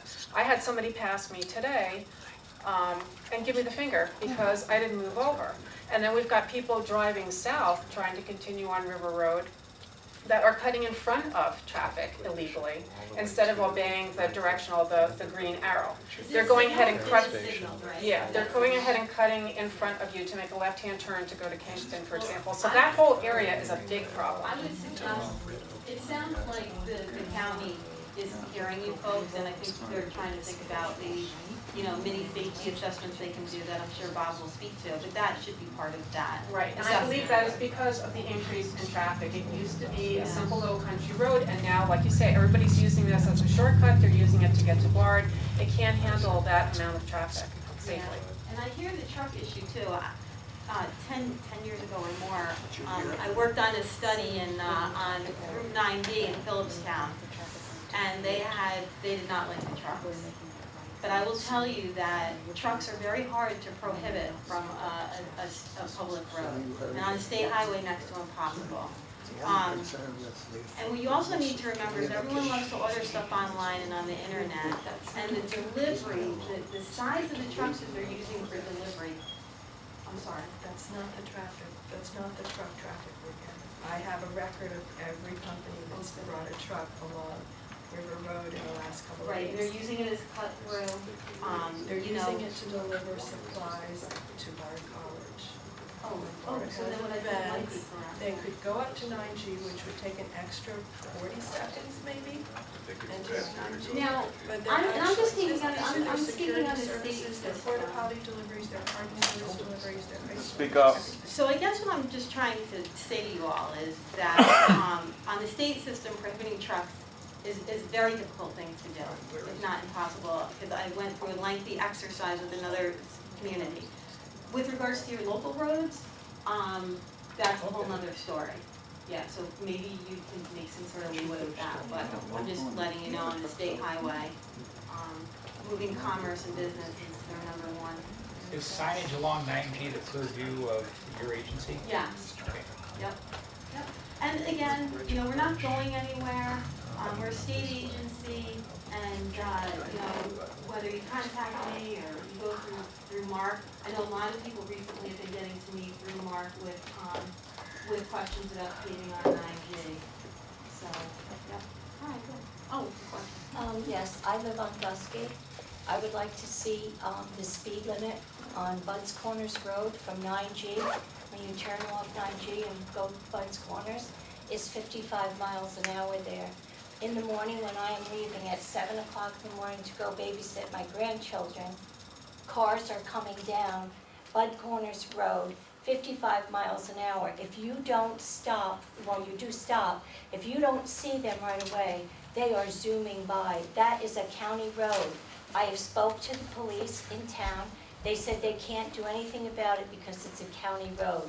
That I need petitions or go door to door and get signs to reduce that speed. It needs to be reduced. 55 on a windy, turny road Yeah, is we've too. heard that before, I think that's in the study. That's a recommendation. It is a recommendation there, and maybe Bob can speak to that a little bit. Or no, good. that's, is that a county road? It's It is, okay. County Yeah. It's only Isn't it 55 silly in how- one okay. direction. This one There's also. only one fast. sign Yeah. on the road that's been there. It's actually a sick joke. And what I also think is very silly is how, and for whatever reasons, those that set up our highway system in New York, we've got the state roads, we've got the county roads, we've got the local road. Oh, that's not my road, that's his road. Oh, that's not his road, that's her road. You know, that's also, I think, very difficult for the average citizen that just wants to, you know, see some change or make some comments on a road that they use. So that piece of it, I think, is confusing too with this study. We have different roadways, but. When they extended the shoulders on 9G, what was that, a few years ago? Yeah, It seemed like they deteriorated very fast. I don't think they prepped it like the road. I think they just smeared. It was a cost-effective, Yeah, cheap, quick low bidder. yeah, quickly implemented recommendation. How does that sound? You can't just smear asphalt. Yeah, no, I think so too. That was gonna happen. I think so, There's no too. way that. One of the questions I have, because that's been my pet peeve for several years now, is that separated within moments after it was done 2 years ago. And it's gotten worse and worse and worse. Now, today, it was repaved over that separation. And there's, under that separation, that 2-foot width extension, there's minimum of substrate underneath that pavement there. How long is it going to last before it falls I apart don't again? know, I mean, I know they did do some drag boxing, they called it, and they did try to fill it in. But Tom's gonna speak to that, because he's our paving expert. Not only is he our, you know, holds the purse string, he's also a Clear paving things up expert. a little bit on the paving, the work that was done 2 years ago, was all paving. Essentially, historically, the road was 2 9-foot concrete lanes, and over the years it got overlaid with asphalt and a little bit smeared off the edge beyond, and that became the shoulder, and that settled. So what we did in that project 2 years ago is did a full depth 2-foot on the outside of the original concrete pavement. This year, we're coming back to do the surface, which was the intention all along. So it's all part of the same program, they were just separated by a couple of years. So it was full depth, it was not a thin overlay. Is it going to stay that way now? Yes. I'm So suspicious. what Tom is saying is, he's confident that it's gonna last a lot longer. Oh, could I, There's no seam down. could I have a document with that? So I think we're gonna keep moving, newly announced Commissioner of Public Works for Dutchess County, Bob Balkine, up next, for your pleasure.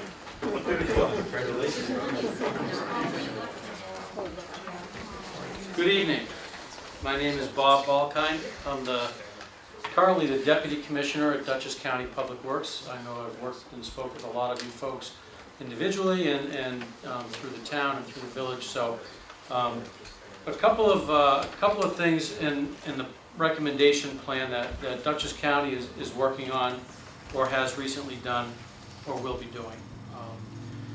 So you may have noticed about a year and a half ago, Dutchess County installed flashing pedestrian warning signs at either end of the Bard campus on 103. Obviously, the goal there is to enhance visibility, enhance awareness by motorists. Mark, do I need to click this over to my slide? Just the right button. All right, so we did that. That was, again, relatively simplistic. They're solar-powered lights, so it's some green technology. We're not using electricity, and I think that those signs do help, at least for folks that may not be aware as they travel through that it's a pedestrian-intensive area. Recently, we also installed signage reducing the speed limit on that section of Annandale Road through the campus. And I want to just talk about that real quick. Dutchess County, nor can the town or village simply elect to put up lower speed limit signs on our roads. It's a county road, we don't get to do that. The town doesn't get to do that on their roads. That's probably a surprise to a lot of people. The process to get a speed limit reduced on any road in New York State is a local resolution has to be adopted by the legislative body of the community. If it's a village, that means the village board has to pass a resolution. If it's a town, the town has to pass a resolution. Some of you have probably been involved in that process with your town or with your village. But that's the process. The resolution is adopted by your legislative body. The resolution gets sent to the Dutchess County DPW, my office. More often than not, we agree with those recommendations in that resolution, and then we pass it along to the state DOT. The state DOT ultimately reviews, analyzes, and then decides what the speed limit is going to be. And we simply, as the road owner, whatever the DOT decides, we simply put those signs up. So when I say the county the county put the signs up on Annandale to lower the speed limit, that's literally what we did. We put the signs up. We didn't pick the speed limit, and we didn't approve the speed limit, and we didn't recommend the speed limit. The town of Red Hook did that. And congratulations to the town of Red Hook for doing that work. Sometimes that's not easy to do, sometimes it's very well supported.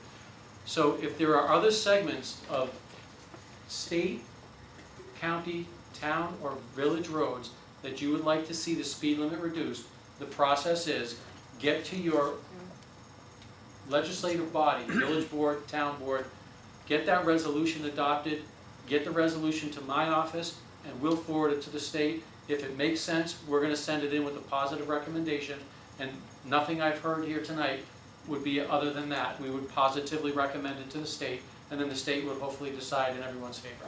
That's the process for lowering the speed limit.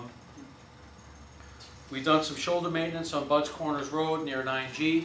This is ongoing work that the department does. We maintain shoulders, we maintain pavement surfaces, signs get knocked down, we replace them, brush gets in the way, we cut that brush. It does help. It does help if you happen to see a sign on a county road that branches are obscuring, call it in. Call it in to 486-2900. We have in the entire county about 65 highway workers out on the roads. We have 400 miles of highway. 65 workers, 400 miles. Not everybody is driving around by themselves in a truck. Our 65 workers are organized into work crews. So if we have 7 people on a work crew doing a job, they're not riding around the roads looking for all these signs that have branches in front of them. You're on the roads every day. We would love to have your help in letting us know when those branches are obscuring signs. Could you repeat the phone number? Yeah, it's 845. No, would you put it in writing, please? Sure. Or put your business card on the table would be better yet. But you can still repeat it. Yeah, I only have one card with me. Good. I have other people's cards, but they probably wouldn't do you any good. Yeah, it's 486-2900. That's the main highway dispatch number. Call during working hours. If you call after 3:30 p.m., you're going to be transferred to 911, and they are not going to be terribly interested in hearing about the sign that has a branch in front of it. They'll report it to us the next morning, but they're really not going to do anything more than that for you.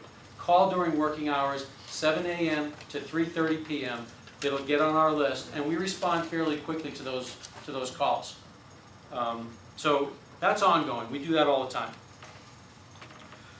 Some bigger stuff that we're doing in relation to this particular study that we're talking about.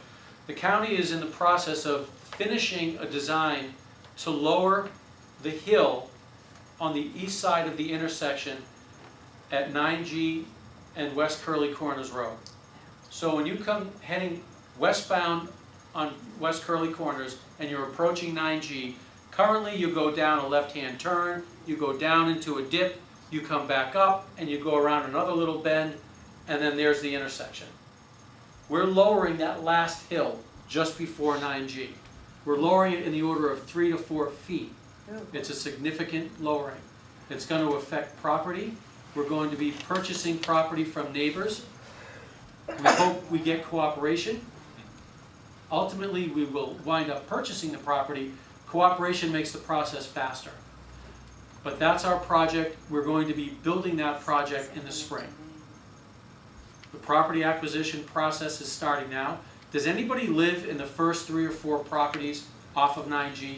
Does anybody here? Okay, I was hoping maybe I'll chat with someone. But we're going to be doing that project in the spring of 2017. That'll add a lot of visibility to the intersection, a lot of visibility to the flashing light that's there now, and ultimately, if there's a new full-blown signal at that location, it'll simply make that signal more visible too. So that's in the works, that's going to get done. We've all, I'm sorry. What about the 9G direction, heading north on 9G? That, as Sandra had said, that's not my road, that's her road. I hate to do that, but that's the case. That's a deal. It's my intersection. I understand. And listen, we all drive it, right? Mm-hmm. Just because I don't just drive a state. And it's a kamikaze turn. Yeah. Home. The state DOT, as Sandra had said, they're looking into that whole intersection evaluation, whether it's a signal, whether it's lowering the grade. That's a study they're doing. Our study at DPW is, we're not even doing the study, we're simply designing and lowering the road. We're going to be building that in the spring. So, But how are you gonna lower that road and not affect the 9G? It'll touch in at the same location. yeah, we're bringing the road up to this, where the road meets 9G now, that's where we're meeting the road. But as you come down from 9G, we're going to shave the top of that hill down. So it's not so much an abrupt up and then back down to 9G. It's just going to be a gentle rise up to 9G, and it'll open up the sight line. Yep. We've also been doing other sort of less demonstrative but equally important work as far as coordinating with local municipalities. We're working to support the town of Red Hook's Greenway Trail application, a grant application, to create sidewalks or bicycle paths from the village along Linden Avenue, Bud's Corners Road, Wales Back area, Annandale Road to the Bard campus. We're working to support them. We're going to be providing some engineering guidance to their folks who are going to be doing the work for them if they win the grant. So we're supporting them. We recently met with the Village of Tivoli. They also were awarded a Greenway grant. They're looking to build a sidewalk, or what they're calling a multi-use path, from the village proper westerly down to the riverfront. And we're working to advise and assist and coordinate with those folks to help that path get built along Broadway all the way down to the river. So there are lots of efforts that you may not see anything right away, but hopefully if the town gets their grant, we'll see some improvements along Linden to make it safer, to make it more pedestrian and bicycle friendly. Same within the Village of Tivoli, to make it more pedestrian and bicycle friendly. Those are things that we do more of as a coordination and support effort. We're also going to be working with Bard College as they work to develop their master plan. That came up earlier. We're going to be working with Bard to really look at the vision of what County Route 103 should be in the vicinity of the Bard campus. We want to support their master plan. We stand at the ready to work with them to develop that master plan, and not only to develop a master plan, but to actually implement the recommendations of that master plan to make that road usable for traffic, but friendly and safe for the Bard community. And that's going to go a long way towards safety, and I look forward to working with the Bard College community to get that done, and Dutchess County is really strongly committed to that. I know that there's been comment about, the plan is Bard-centric, but Bard College is a big generator of pedestrians and bicycles. It is a big generator. We really need to focus on that community of road users because they're the big numbers. If we make that community safe in that area, that's going to have a lot of effect in reducing accidents, reducing injuries for the whole community. And I want to talk on a few things that came up tonight. Stop bars at County Route 82 and 103. That's easy. It's on my list. We're going to get that taken care of. That's pretty simple. The recommendation of a full traffic signal at 9G and CR 78 West Curly's Corners. We talked about that. State is doing that study. The speed limit reduction on County Route 103 south of Barrytown Road, as I spoke of, that is in your hands now as a community. You can simply get that resolution adopted. We'll send you the paperwork. I'll just send it to you. We'll get you the paperwork, the TE 109 form that you need to do. We'll get that to you, do the resolution, get it to us. We'll pass it on to the state with a positive recommendation. That'll put that process in the works. The state will ultimately decide. If they decide lower, we'll put the signs up. That's entirely supported by the county. Something came up, discussed about reverting County Route 103 and/or County Route 82 to town jurisdiction.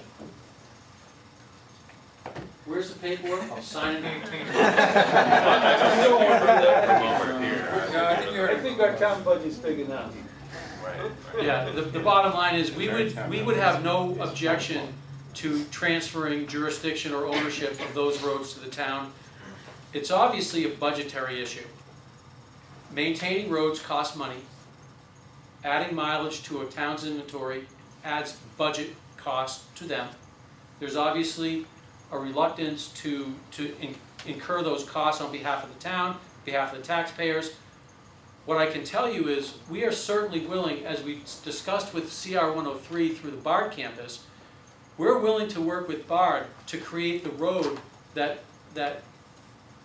fits the context of where it is. It's basically a campus road. We looked into transferring the ownership of that section of CR 103 to BARD College. And unfortunately, legally, we're not allowed to do that. We can only transfer to other municipal entities. We were very willing to do that, but when we learned we couldn't, we said the next best thing is to coordinate with BARD and work with them to make that road what it would be if they owned it. Recognizing that it still needs to be accessible to traffic because it is a fact of public road. Taxpayers have been funding the maintenance, they have a right to use it. I'll offer the same thing for River Road, CR 103, south of the BARD campus. We would be happy to look at modifying or creating that roadway in an image that suits the needs of the people who are using it today. The caveat is widening the road means big things. It means removing mature trees. It means moving stone walls. It means possibly putting in drainage. And it means, in some instances, dramatically changing the character of that roadway. We try to balance the safety of that road without completely destroying the character of it.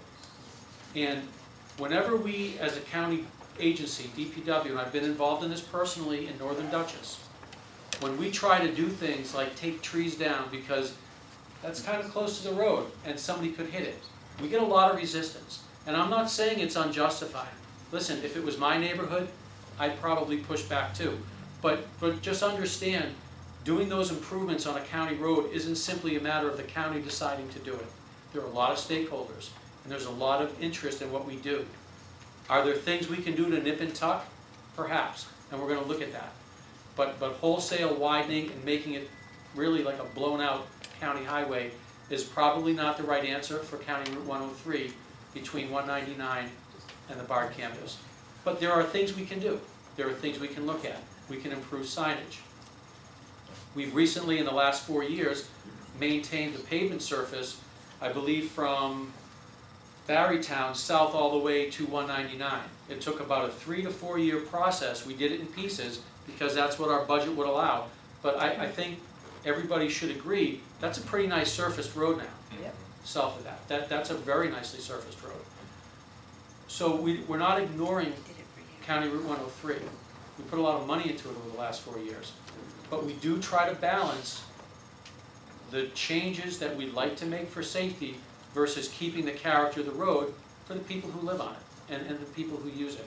So we don't ignore it, and if there are other things we can do, we'd like to hear it. But again, one person's idea to say widen it and another person's idea to say don't dare touch the tree, we balance that. We have to walk that tightrope. We try to do that. We don't always get it right, but we try. We do maintain brush, we do maintain signage on County Route 103, County Route 82, County Route 78. Again, if you see something, let us know. Use that number, 486-2900. Use that number, let us know if you see something that looks amiss. A blocked sign, a pothole, something that doesn't look right, we'd love to hear it. As you know, we can trim a sign, and next week, a branch grows, leaves come out, the weight of the leaves brings the branch down, and all of a sudden it's in the way of the sign. We may have been there 2 weeks ago. We have to go back. Let us know. So, we're interested in the long-term plans that the recommendations are, you know, as they stand now. We're committed to doing what we can do. I'll say, and no offense to the DOT, we're a smaller organization at Dutchess County DPW. We have a little bit more autonomy on the local level. When we do a capital project, when we plan capital projects and fund them, we don't have to go to Albany. We don't have to go through a lot of bureaucracy. So we can implement projects a bit quicker, and it's nothing against the local DOT here. They have a process. It's a statewide organization. They're big. They do huge projects. They do projects like the Tappan Zee. We can't do that stuff. They can.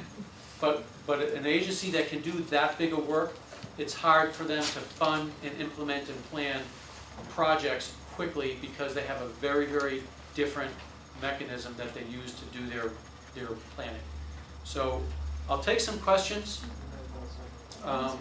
You know, the recommendations are what they are right now. We'll always be willing to listen to people if you have thoughts on other ideas, but by all means, we're accessible. You know the number to get us, so please don't hesitate. I understand that we can't do speed limit signs. Do you have any authority over directional signs pointing people which way to go? Yes, we do. Okay, so leaving Bard campus, River Road is being,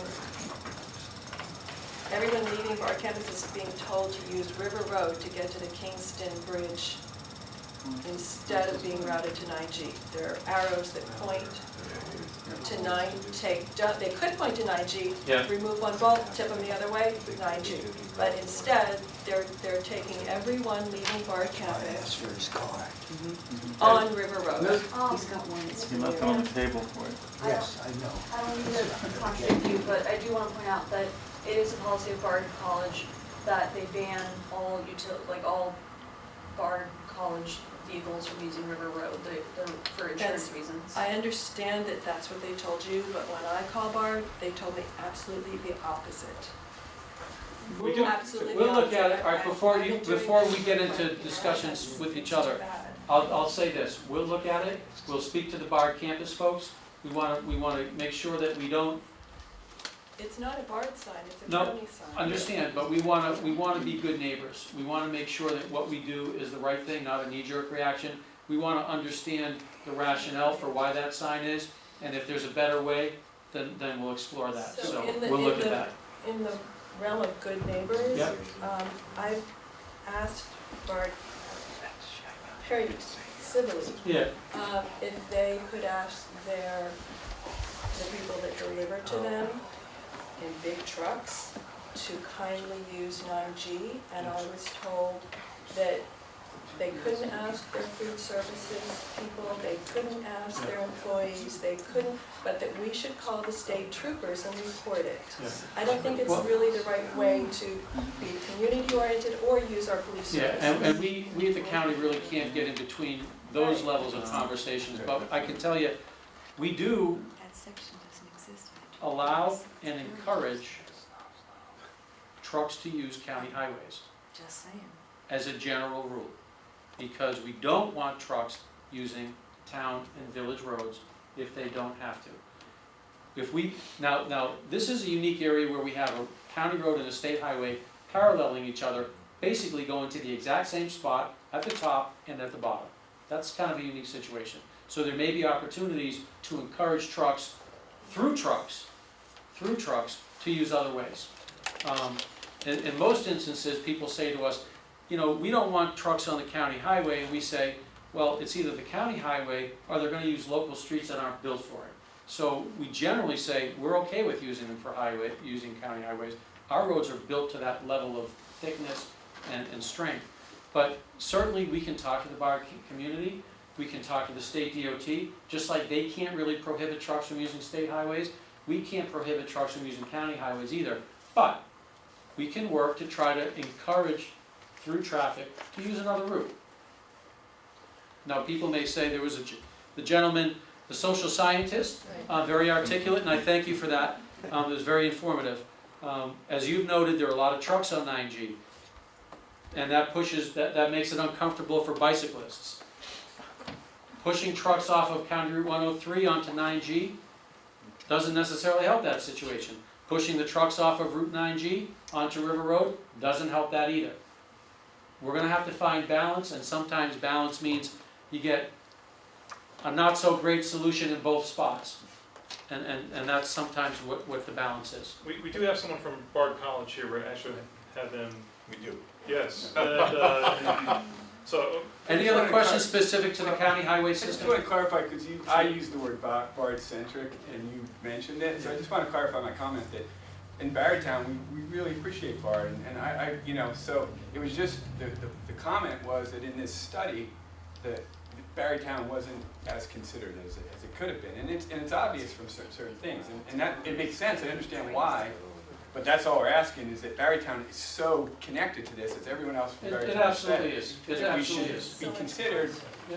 and we don't have a municipality, we're not we're not like Tivoli that has its own, so that's all. Your voices are here, and that's important. It's That's important that you can. the beauty of the planning process is just this, where we do hear the feedback, Yep. so this is not the end of it. Well, the last question, and then I'm going to step off. Just a quick question. Once the speed limit change resolution is sent to you and you send it to state, what's the general turnaround time for the state decision to come back to you? Your great-grandchildren will see it. No, it usually takes about 3 to 6 months for the study to be complete, and it comes back to the state, it comes back to the county, comes back to the municipality that requested it. About 3 to 6 months, generally speaking, if it's not really complicated. And then we implement it, we put the signs up usually within a few weeks to a month or so. So 3 to 6 months is probably reasonable to expect for that process. Bob, could we have Sandra weigh in on that a little bit? Would you like to, since it's Talk about gonna, speed limit? well, it's gonna go to to DOT and what's involved with that? Well, just like I mentioned earlier, those types of decisions aren't taken lightly. And the whole reason that the structure is the way that it is, that the local municipalities have to go to the county goes to the state, is speed limits are really important. And I think it was good foresight that you don't want anyone at any level arbitrarily assigning speed limits, because consistency is so important.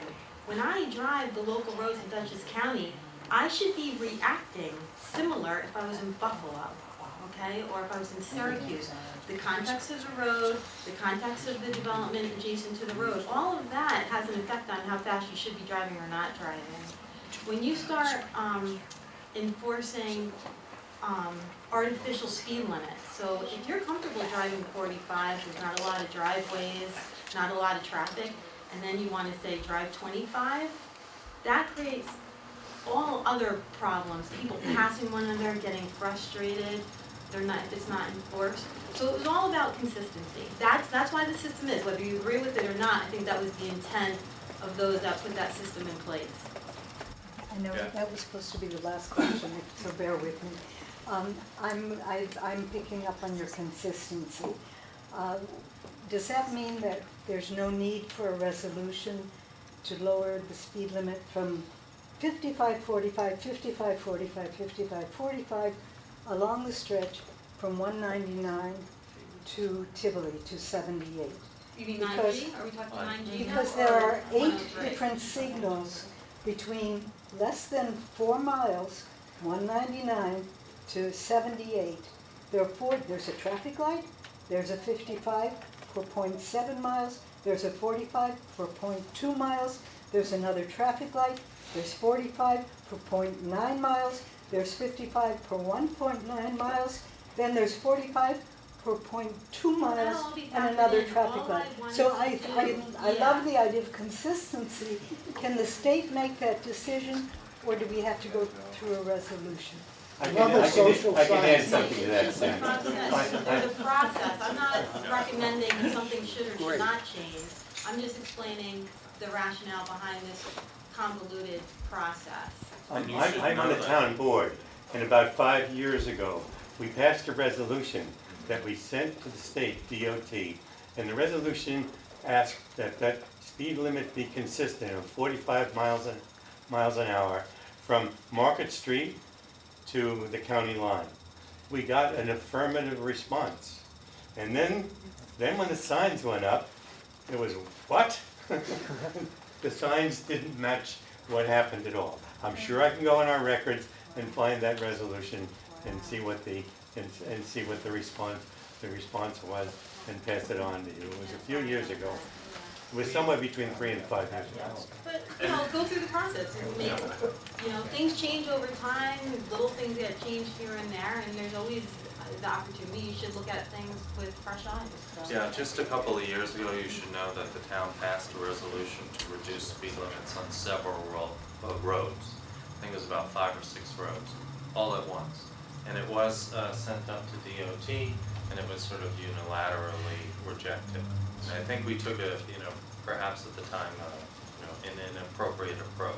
So I think this time we're gonna sit with our partners, and I hope if you have any takeaway from this evening is how open they are to being responsive to what the issues are in our community, and see if we can, one by one, work with our town board, our county folks, and DOT to try and get some real results. And I feel confident that we'll get a really good look at each one of these roads, each one of these recommendations, and that as soon as they are able to make a determination or apply the funding or take that action, that they will do that. So I want you to walk away knowing that, at least I feel good about the process. And also to remind you before you leave, if you leave your email, we can keep you updated on what's transpiring. So we're almost done. We did invite Bard College to just talk a little bit about some of the ongoing activities that they have. We have Jim Budford. I don't know if you want to mention any highlights. Oh, please do. No, I just want to first thank Mark for running this process. It's a terrific, 2-year process, and this is the final meeting for that. And Robert actually has been very important in all of this as well. And looking after the concerns of the entire community, they did come and speak with me at some length and find out what Bard wanted, what they could do to improve the situation.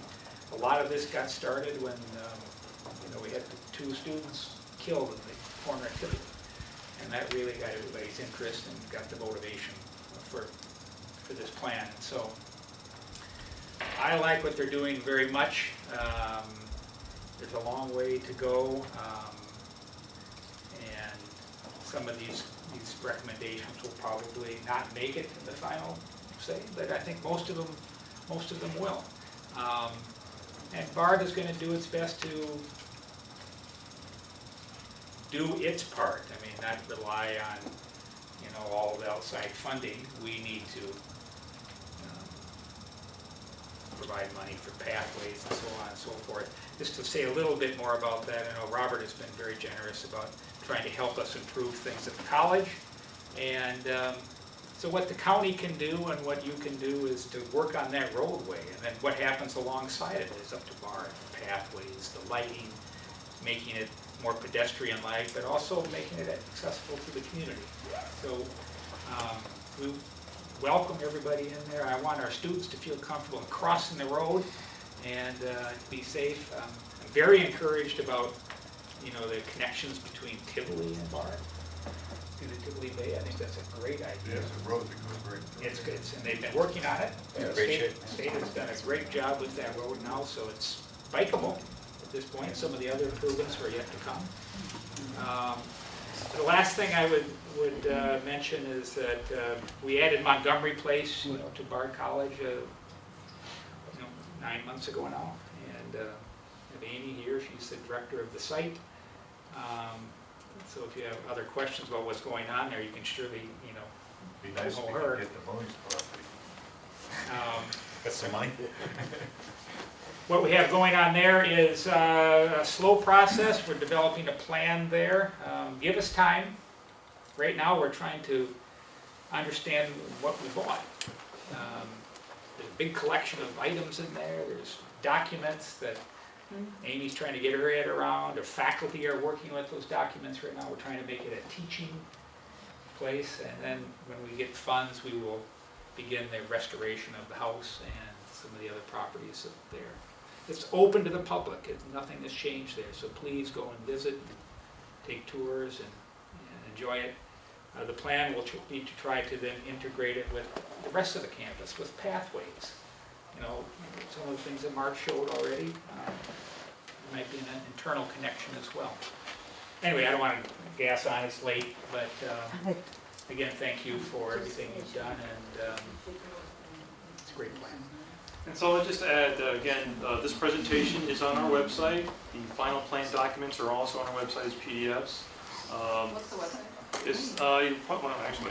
You can just go on the Should be redhook.org website Yeah. and see the plan as well. Yeah, the address is on there, but if you Google PDCTC, you probably Google 9GCMP, you'll come up with that. But it's under our community planning projects. You mentioned before there was some place where you got information on the number of accidents at an intersection and all that. Is that accessible to the public? Or? It's not accessible to the public, so we have to. But the results are in the report. Yes. Somebody told me that nobody was ever killed at Kelly Road, and I find that hard to believe after seeing some of those accidents. Staff was killed there. I know somebody was killed, staff. Well, we can take a look at that. I know there were people killed. Are there any other questions before we conclude for tonight? You've all been very patient. It's now 8:40. What about two little stop signs? One should be a stop and not a yield, the other should be a yield and not a stop. Who do you give that to?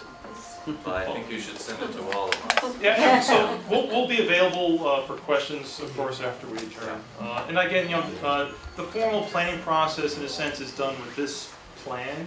But one of our goals as planners is not to stick a plan on the shelf and just forget about it and collect dust. So this will be a kind of living document in a sense. We've already got some items here that we want to look at again or look at further, and so that's definitely on our radars. And your local government's always open. My door's always open Monday through Friday. Please feel free to just drop in if you can't make an appointment, and we'll try and address whatever questions you have about this or anything else. Okay? Thank you all very much for coming.